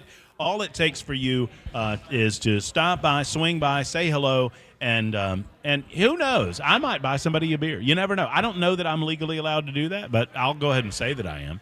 And they'll never know whether I come through with it or not. One way or the other, we always like to say a special thank you, and he's always gracious enough to stop by so I can say it in person, to Paul Winkler, because Paul makes it possible for us to get out and about. I absolutely love getting out and saying hello to folks and speaking to them directly, like we just did with Natisha Brooks, like we're about to do with Alice Rowley. And Paul Winkler makes that possible for us. And I so appreciate not only his making this possible, but also his financial wisdom when it comes to financial planning and all those good things that make me a client and make me an endorser as well. Hello, Paul. Hey, man, this gets me out of the office, too. You love that, right? I like it. Because it's work. I get out of the office. I use the air quotes. Anything. Right. How are things? I asked Paul, I said, how are things going in the world of finance? And he gave me a look. He's like, haven't you lit? And I said, no, that's what I have you for. The markets are good. And a lot of it has to do with a couple different things. Interest rates, you see some increases, but then you see some inflation numbers that came in. And that helps because a big cost of doing business as a company is your expense of interest. Mm-hmm. And if you can reduce your interest costs, you can reduce expenses, and that can help profitability, and then you don't worry about inflation getting out of control. And that makes the market happy? That has made, especially value stocks, really makes value stocks. There are different segments of the market, and people don't recognize that. They hear, what is the market doing today? And I go, which one? Right. Because you have large growth companies, totally different area than small companies. But you just used a phrase that I want you to define for me. That's why I love having you here. So what is a value stock? So a value stock, think when you drive around town, you see the billboards say, we buy ugly houses. Uh-huh. And you think, well, why would somebody want to buy my ugly house? Because they can fix it and they can make it more expensive and then they can make money. They flip it. Why is it that we in America are so enamored with big growth companies, which is the opposite? We buy expensive houses because we're familiar with them. They are the companies we do the business with the most. And therefore, what happens, this is where people are missing the boat on investing. Warren Buffett was a value investor, pretty doggone successful guy. And yet, what he did to become successful, most people don't even know about. So is it as simple as, it's none of it's simple, but it is. Identifying those companies that are repairing, if you compare it to the house, right? So is it a matter of identifying those companies that are set to repair their house, to get their house in order, that they're going to see that growth? Is that what we're talking about? They're in disrepair. Is really, and you think, why would I invest in a company in disrepair? Because they've got to pay more to use your money. And if you look at, I'll just give you an example. Let's say you put $1 in large U.S. growth companies in 1926. That dollar's worth like $14,000 right now. All right, not bad. Not bad at all. Now, most investors haven't gotten anywhere near that return in stocks. If you look at the returns that they've actually gotten, and it's because of behavior. It's when they get in, when they get out. But just say, what if you did the same thing in small value companies, smaller distressed companies? That $1 is worth well over $100,000 over that same period of time. I hesitate to use a gambling analogy because I don't believe the stock market is gambling, although some would say it is. But I'll use the gambling. And I've always known when to walk away from a hot table, right? When I feel like it's getting cold. Right. You know what? The last singular stock that I bought, Paul, was GameStop. Oh, no. I did it, and I walked away. That was pre-me, so I couldn't stop it. Right. It was stupid. It was stupid. But I got wind of it early on, and I threw $100 at or whatever. Yeah. I made a couple of $100 and got out. It wasn't even investment. Well, it was just that was more gambling than investment. Well, will you tell me what that was? Yeah, so shorting. So when you short a stock, what you do is you borrow it, and then you sell it. This sounds like it should be illegal. You borrow it, you sell it at, let's say, $50, and you're hoping like anything it'll go down to $30, so you can rebuy it and give it back to the person you borrowed it from. Now, what happened Should that be illegal? Well, it used to be you had what's called an uptick rule. In other words, the stock actually had to go up in price before you could do that, before you could sell it. They got rid of that rule. Increasing the risk. And what it did is it led people to gambling and betting that the stock was going to go down. Now, if I want to bet the stock's going to go up, what do? I buy it. Right. And then I hope that it'll go higher, and then I sell it. Now, that's betting. That's gambling as well. And I say that, think about the stock market. I mean, it's like me coming to your house and borrowing your car with your permission. Yep. Yes. And selling your car. And then hoping you can replace it, and I don't know the difference. Yes, exactly. That's exactly what it is. Nice. So what happened is you had these professional investors. They think they know better than everybody else what the stock's really worth, and they're gonna go and short the stock. They do that, and then what happened is you had these kids that came in and says, "Nah, we're gonna buy the stock. We're gonna drive the price up, and here's what's gonna happen: you can't buy it at a lower price. You're gonna actually have to buy it at a higher price, and you're gonna have to cover your short." You'll hear that term. And I remember during that period of time rooting for the kids. The kids, because you wanted that stock to go up. They were outgaming the gaming of the system. That was the idea. That's what made it such a big deal, and that's what made it so newsworthy, is that the little guy was going to win. But they didn't. They didn't? No, they didn't. Most people that got into the stock, actually like you, actually heard about it. Right. It was news. They bought it, and then it went right See, down. I got in quick. I got in quick and got out quick. I was like this. I felt like whatever was going to happen, this wasn't sustainable. I'm like, I have no idea what's about to happen, but what's happening right now is not sustainable. Somebody's either going to put a kibosh on this, or it's going to blow up on its own. Well, most people, they approach investing like gambling. You said that earlier. Right. And I say to somebody, hey, do you have a business, or do you know anybody that has a business? Oh, yeah, I know somebody that has Joe's hardware store. And you say, well, do you think Joe, when he goes to his hardware store, thinks of himself as gambling? He's going to his company. And of course he doesn't. No, of course not. Well, you think about it. When you own stocks, you own companies. You're only gambling if you're doing what you find so often happens on Wall Street. And I say so often because I did a workshop recently. Actually repeating it on Tuesday. If anybody wants to go check it out, Love it. It's at noon, and then it's going to be repeated, I think, at 7 o'clock at night. But what I do is I take the big fund companies and I show on their websites how they're telling you that they are actually engaging in what I tell people never to do, which is buying, selling, jumping in, jumping out, trying to trade stocks.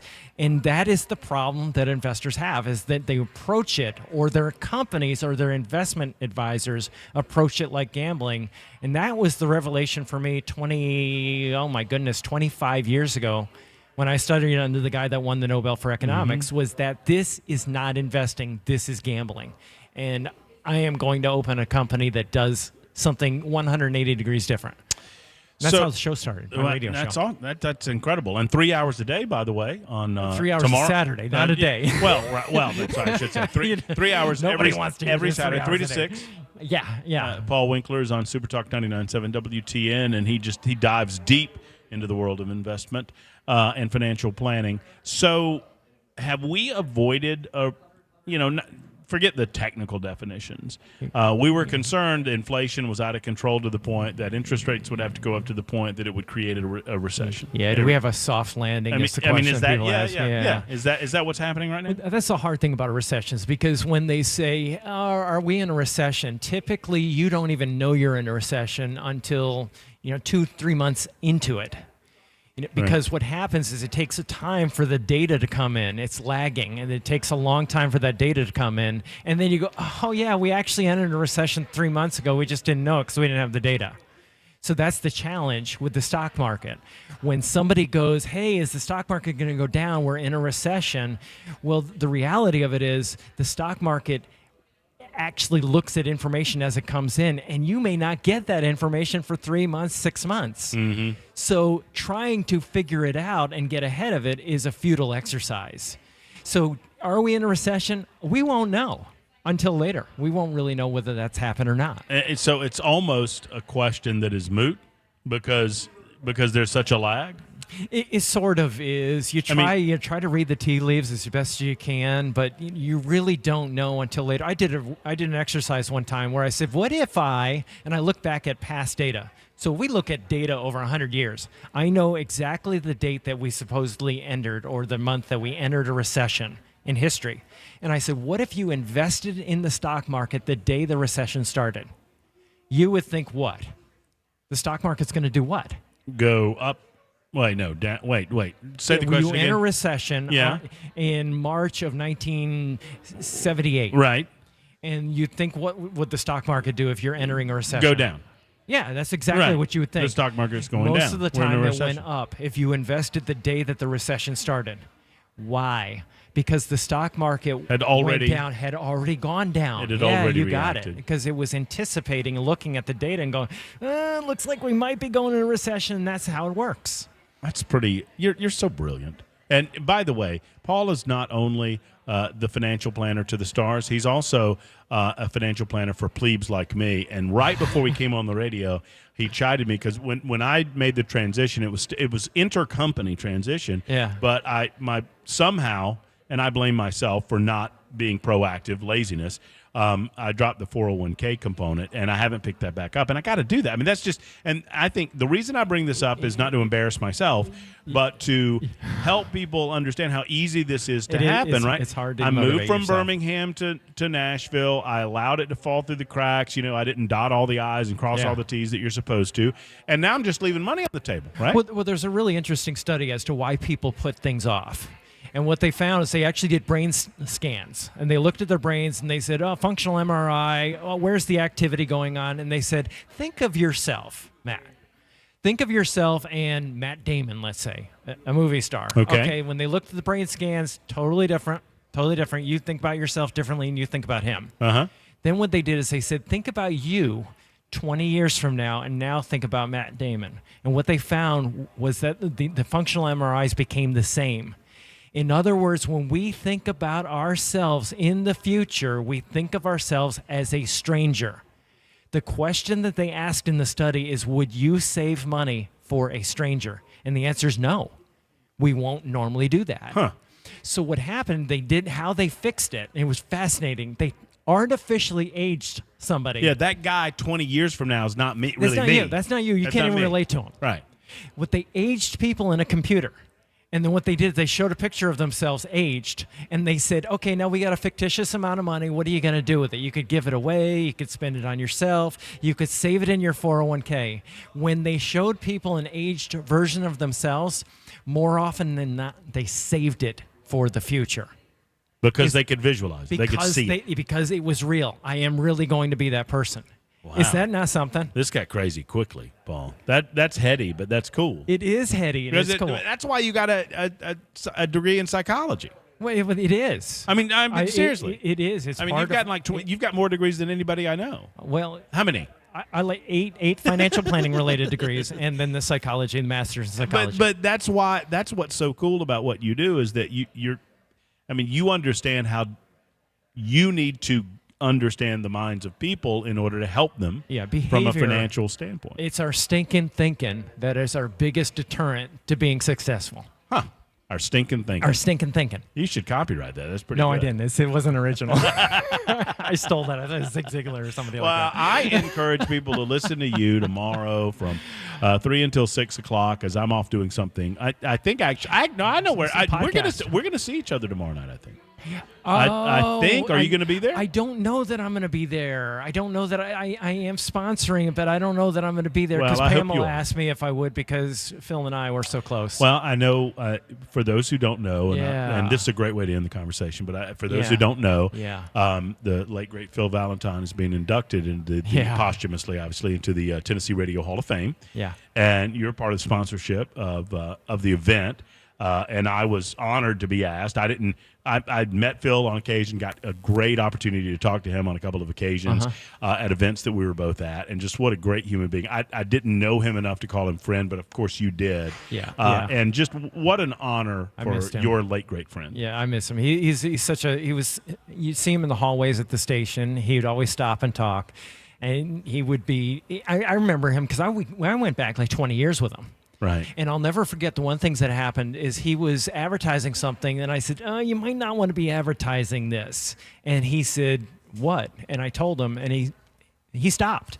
That's how much he cared about the companies that he advertised so for. he was, that's cool. It shows the integrity. That's integrity. Yeah, right? He had the integrity. So he was one of those kind of guys, and he was always inquisitive. He always wanted to learn. And, he was always taking in new information. It was inspiring to see a guy like that was always on the move that way. It's funny, I relate to that in this way. People occasionally will come up and say, hey, do you, whether it's you or whatever company I'm talking about on the air, it seems to me to be the oddest question, because I know where my mindset is hey, do you really believe in that? Yeah. I'm like, well, of course I do. Otherwise I wouldn't be talking about it. And I'll tell you a quick story. Yeah. Years ago in Birmingham, this is probably 20 years ago, I was talking about one of my clients, I won't name them, and just doing the thing, and every experience I had on that surface level, visiting their place, seeing their trucks or whatever, was a positive one.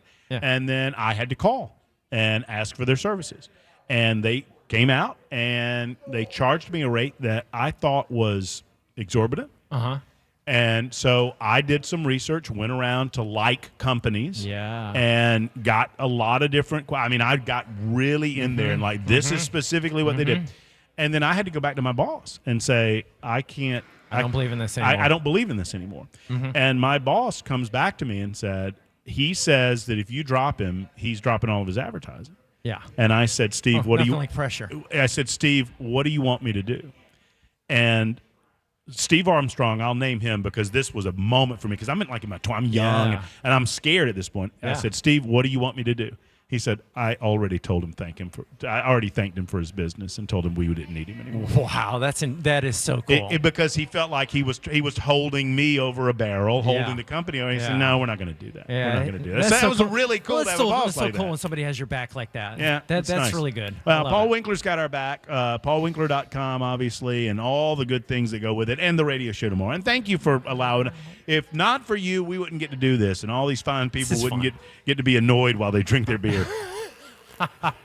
No, I love these new mics here, man. These are really good. Kirby's is stepping up his game, man. He's nailing it. He's got multicolors. He knows to give me the Georgia red. He was explaining the processing to me and all that. Kirby wanted to give me the pink. I said, come on, man. No pink. Just the Georgia red. I don't mind the pink. He said, look, he's got it. I told you. Pink.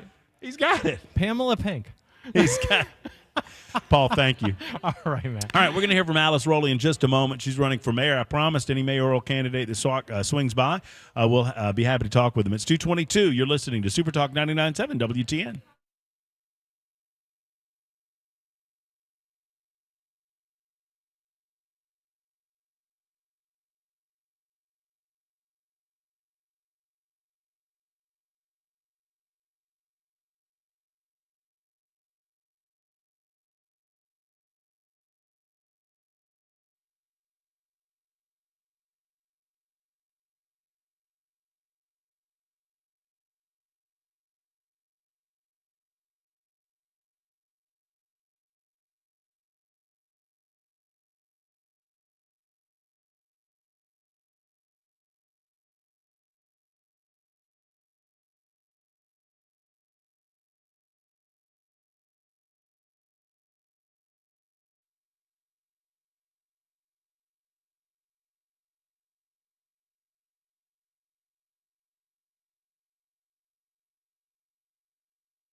Super Talk 99.7 WTN, Matt Murphy and you until 3 o'clock. We'll be hanging out a little longer than 3 o'clock this afternoon as we normally do. We're at Bold Patriot Brewing Company.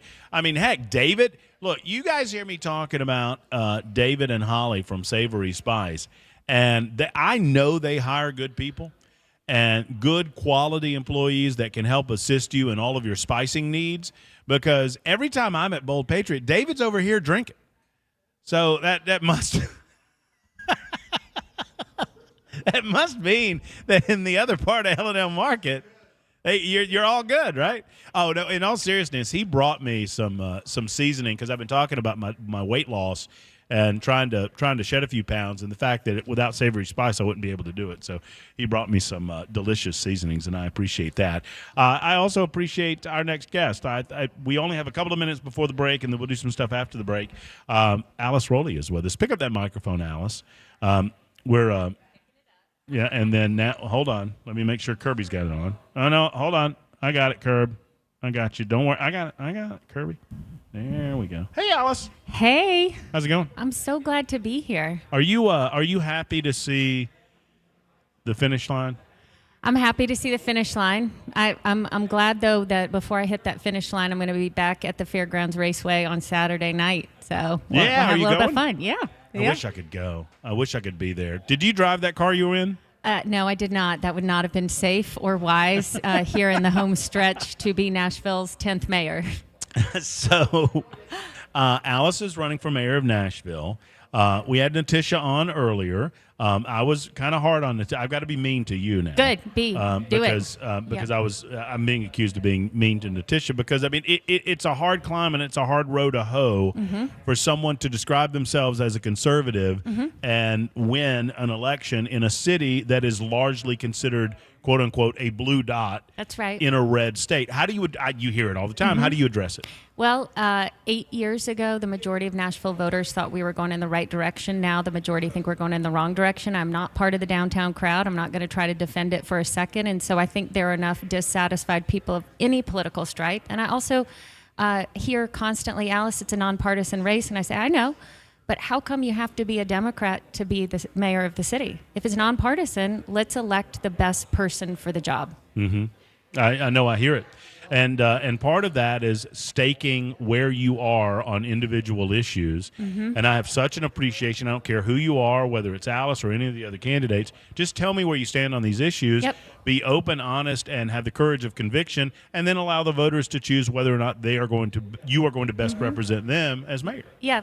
Well, when I worked for Senator Lamar Alexander, I remember I frequently had to give him bad news. And one day he had taken a vote on a banking regulation. A lot of bankers were upset. They canceled a banking fundraiser we were going to do. And I had to call him and say, Senator, the bankers are upset. They're canceling that. And he said, Alice, the credit union's mad at me too. It probably means I'm doing something right. So take a position, make a decision. The job is not to necessarily have everyone love you, but it is to say this is the direction we're going. And I've made that decision. It is to get our kids reading. It is to get our debt and our finances under control. And it is to let our police be police. All right, let's talk about those three things when we return. Alice Rowley's with us at Bold Patriot Brewing. If you want to meet Alice and say hello to her, by all means, stop by. She will be here for at least another couple of minutes. It's 2:30 on Super Talk 99.7 WTN. Back in a moment.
Mike's up.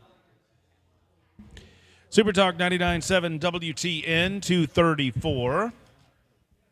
Matt Murphy and you until about 3 o'clock or thereabouts at the Bold Patriot Brewing Company, L&L Market off Charlotte Pike. Stop by and see us. It's my favorite place to wind down in advance of the weekend. Hope you got big weekend plans, and I hope they're inside because it's very hot. I assume that Alice Rowley will not be inside. I assume that she'll be outside shaking hands, knocking on doors in the 180 gajillion. As the next mayor of Nashville, Alice. Yes. Are you committed to the concept of cooling it off during the summer around here? Yes. Okay. We got to figure out how to reopen all of our community swimming pools. They're not all open. Are they need not? to be. No. Why not?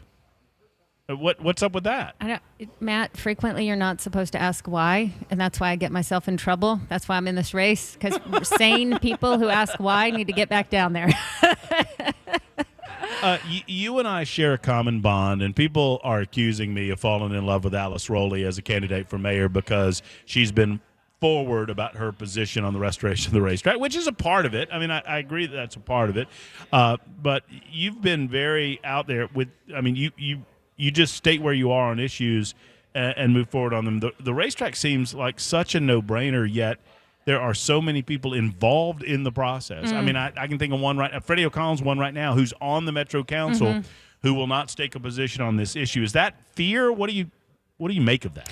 Well, it is. There is a very big, I call them the hand in the cookie jar crowd that fund and support. You see the groups working against the fairgrounds restoration. I think that they counted something like 12 different groups of lobbyists and deciders, and I call them the big shots in this town. And what I have learned in the battle to save Fort Negley is what they usually try to do is try to get you to drop out. They try to get you to quit.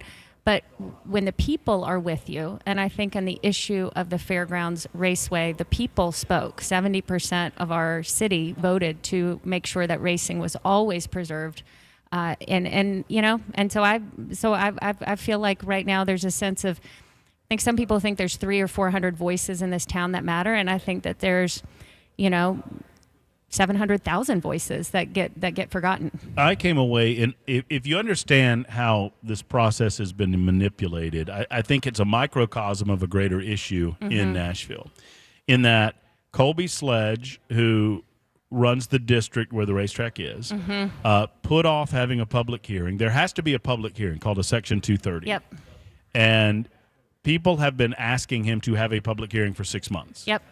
And he gets the call. And he's put it off for 6 months until such time as you don't have enough time during this Metro Council session in order to get 3 readings. And this is all very technical, but it's important. You have to have 3 readings to get a vote. And I believe the premise is that they can put this off until the next election. They can get a mayor in the mayor's office that is anti the racetrack or in the pocket of John Ingram. And in doing so, they can kill this deal, which is a no-brainer for the city of Nashville. That's one of the reasons that I'm so invested in the mayor's race. Yep. Is it your understanding that a mayor who is against the restoration of the racetrack, if we get a new mayor and they're against it, that they can kill this deal? They probably could. When people say to me, Alice, how can you as a mayor affect change when you've got 40 members of the city council? If you look at the last 4 or 5 budget years, the city council and all of the discussion that they've done have moved the city's budget by about 0.5%. So the mayor is the strong position in the city, and I think you're not wrong that they could do more to stop the fairgrounds renovation than any single council person. But I will say, from living in District 17, which is Colby Sledge's district, I started the petition to save Fort Negley. I got 5,000 signatures, took on a popular mayor, and took him on too, because he wasn't listening to the will of the citizens in the city of Nashville, and he knows the rules, and he's used them here to try to stop this. Just the same way he used the rules to try to put 27 buildings on protected historic parkland in the middle of our city. Tell me about the Fort Negley experience? Because obviously that predates me in the city.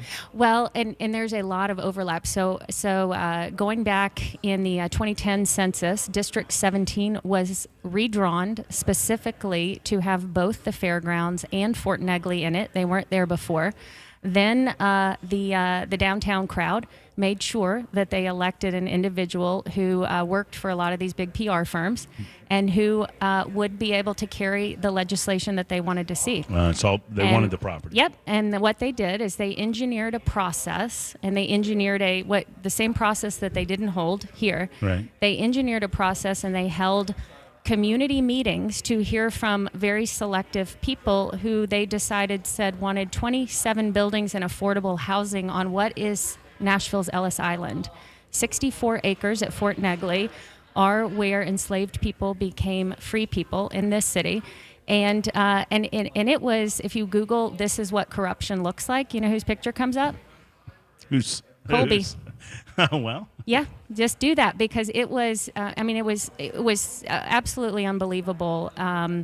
What the level of corruption to hand out parkland in a 99-year lease through the back door to two friends that were developers. And what was more interesting for a city that claims to care about the minority community is that they gave all of the diversity points. This was the Barry Wilshire administration. They gave all of the diversity points to 3 white guys, and Devinder Sindhu, a Sikh man here, got 0. I mean, it was like, that's why you can Google that. This is what corruption looks like. Just look it up. Tennessee Tribune, the city's black paper, covered it extensively. So you're not making that headline up. Oh no, Alice does not make things up. Alice tells the truth, and it gets her in trouble sometimes. I liked a couple of weeks ago, a reporter said, Alice Rowley does something we don't like to hear from our politicians. She tells a little bit too much truth. So, not going to stop. You're getting a lot of grief for the guy's voice on your ad. Which voice? I don't know why. Oh, is it his? It's Eric's voice. We'll take it off. They said no. They said they like your voice, but that Eric's voice is creepy. Okay, Eric. That's what. We're gonna recut it. Just reporting the news. Okay, thank you. We're gonna recut that. Eric, your voice is creepy. We're taking your voice off. Poor Eric. Eric's behind the camera, and he's just like, I'm what? just the messenger, Eric. I know that you were in the room when the cutting was happening. Hey, we take feedback seriously from everyone, so we are going to recut that, and on Monday you're going to have a new version. Belle, Alice has her headphones on. Can you confirm that I'm not making this up, that we've had this experience? He's completely inventing this. I don't think any of these people exist, and I think he's just trying to stress you out some. No, I don't. We actually have to cut a new version anyways, because this one talks about voting early. And guess what, guys? Today is early voting. Tomorrow's early voting. Next week is late voting. All right, Belle, you and I should audition for the male voice in the commercial that comes on after. That might get you in trouble. Hey, Alice Rowley, vote Alice Rowley. I will concede to the greater experience. I'm just kidding. Okay, we're not going to do that. All right, so there was a. I've been hearing this, and I feel, I'm very sensitive to the idea, and I know people get tired of me saying that I'm new because it's almost 2 years, but I do not want to pretend that I have the experience of people that have been here 10 or 15 or 20 or 30 years, right? So, but I've been hearing from those who have that Nashville is hardening when it comes to crime and homelessness, and even the downtown experience is hardening in that respect. And there are some that say that they are fearful that it's losing the it factor that it's always had. This might not be, I think it applies to some of the priorities that you've talked about, crime, homelessness, and those types of issues. Are you hearing that? Well, 10 years ago, we were named the It City, and people in the music business like to talk about being a 10-year town. Right? Usually if you come here as a songwriter, so it's okay you've only been here for 2 or 3 years. You don't have to claim that you've been here enough time until you hit that 10-year mark. Sure. But I think people are right. 10 years ago, 40% of our kids were reading at or above grade level. Now it's 25%. So we are going in the wrong direction. And I think that people are right. We don't want to lose what's special about Nashville. Look at this place that you're sitting in here. I grew up on Charlotte Pike. This L&N market. I love how they have taken this and taken the bones of a beautiful building and brought it sort of. Do you know what they originally did here? Do you know? Canning? Was this canning? This was hosiery. Hosiery. Okay. Yeah. Women's hosiery. Do I have that right, Janet? Janet, this was women's hosiery, right? The building? Yes, that is correct. I'm being told by under good authority. Yeah. That's correct. Yeah. So no, But yes, repurposing, taking what was old and bringing it back and bringing it back to life, which is an incredible example. And right in our DNA in Nashville is sometimes our inability to see what we're losing ourselves. So the Ryman Auditorium, it took a New York Times architecture reporter to write a story documenting this beautiful church building, home of the Grand Ole Opry, that we were about to raise the Ryman. We almost did that. In the late 80s? Yeah. Late 80s, early 90s, yep. yeah. Mm-hmm. Yeah, and so I think that when people, I know people say, oh, well, you're sounding the alarm. Well, frequently we don't realize what's gone until it's too late. So I think it's something to look out for. And the fairgrounds I would put on there. We don't want to lose that before it's too late. Alice Rowley is our guest. Thank you very much, Kirby. That was good. Man, he did that with. If I'm not bringing it up, then nobody would know. I was having a battery issue there.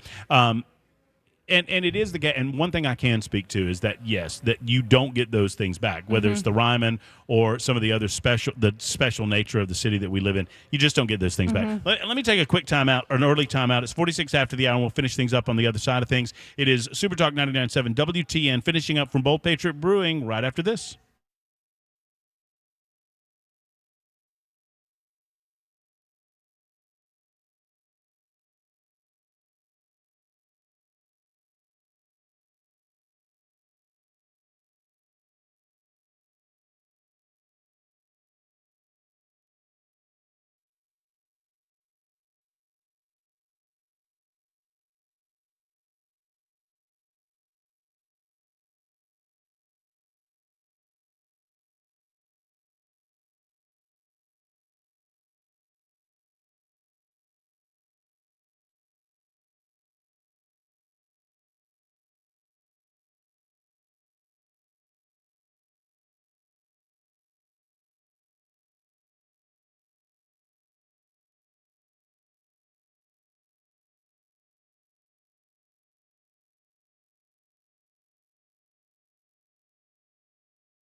It is Super Talk 99.7 WTN.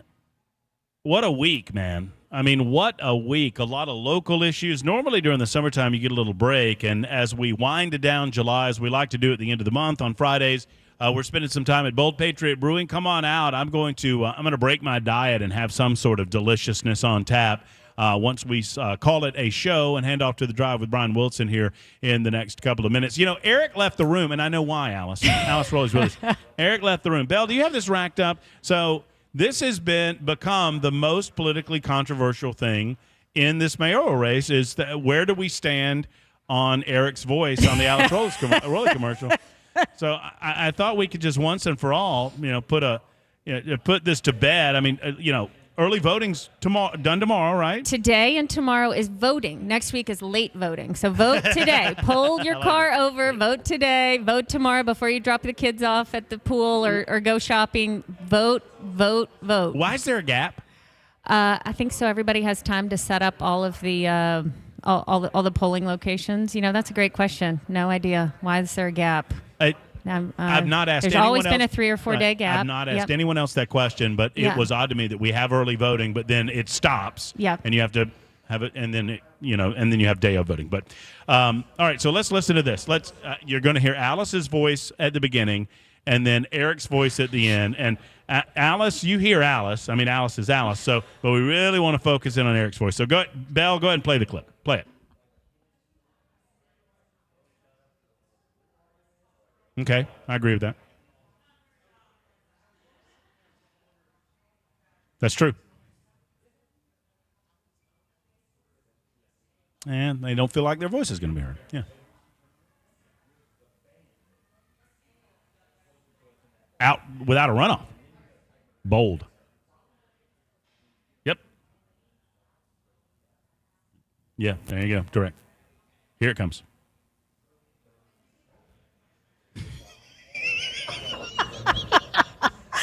Okay, you're right. This is pretty bad. We got to fix this. It's the voice of God. Vote for her. It's not. It's the voice of creepy Eric. It's like you're sitting.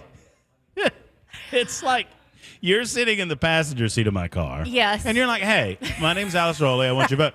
And it's like Eric is leaning over the back seat and whispers, "Early voting is open now. Oh, no. Why don't you stop what you're doing and go vote?" I want to tell you, Eric and his wife, Marissa, produce all of these beautiful videos that you're seeing coming out. If you're looking at our stuff and going, gosh, they've really stepped it up, it is 100% Eric and Marissa. But you know what? He doesn't have a radio voice like you do, Matt. So we're going to take him off the radio. We're going to keep him on the camera. No more radio voice, Eric. Early voting is open now. It's like, whoa. Well, yeah, we will. We take constructive feedback, and we'll have a new ad on Monday. Alice is a strong enough candidate for mayor that she's not afraid of the creepy guy in the back seat. So there's plenty of creepy guys on this campaign, and we got to make space for everybody. That's a great pivot. Let me pivot back to the serious in like the 2 minutes that we have left. Yep. How are you spending the last portions of your campaign, and how good do you feel that you're? I know you want to win it outright. Yep. You're looking to do that, as you stated in your political ad, but how comfortable are you that you're going to be one of the final two? Well, there are only two ways to run, scared or unopposed. We have always run this race as an outsider because we don't have an inbuilt political group supporting us. So we're going to keep working really hard. I will be the rest of today. I will be doing early voting greeting, or voting greeting, as we say. Mm-hmm. Tomorrow, I'll be up for lunch in Jolton. I will be at the fairgrounds, as we talked about. I actually have got my logo racing on one of the cars. Excited about that. Oh, good for you. Yep, excited about that. What, do you know your driver? The hardest question I'm going to... I think it's car 68. I think it's car 68. Oh, my gosh. Tony. Where's Tony? He's my lifeline when it comes to all of my... I met Tony at the fairgrounds. You know what? A good mayor has good advisors, and I have good advisors, and I don't actually feel the need to have that detail right now, but Tony knows. You'll know by tomorrow night. And Sunday, I'm Catholic, and early in the campaign, we were asked in one of these forums, who's a Nashvilleian that you do not know in history, that people don't know, and I mentioned Catherine Drexel. She was eventually became a saint, but she came here to Nashville when our city wouldn't educate black children. She opened a school to do that, and she also helped to open St. Vincent's Church in the north part of the county. I'll be up there on Sunday morning. And then I'll be lunch with some supporters, and then it's my nephew's second birthday on Sunday, so I feel like I should go to that. Yeah. And will you? I mean, I guess you campaign next week for what you call the late voters, right? Late voting, and I'm happy to come. We are doing a lot of visits at different companies of folks that say we'd like to pull you in. So we are happy to keep adding events to the schedule. We'll be up in Madison. We'll be over in Old Hickory. We'll be down in Cane Ridge, and we're happy to get your business or church group or other. Alice, thanks for stopping by. Yep. I'm being told that we have to be quiet now because Okay. The Drive with Brian Wilson comes up next. Come see us at Bold Patriot Brewing Company. Have a great weekend, folks. Talk to you Monday.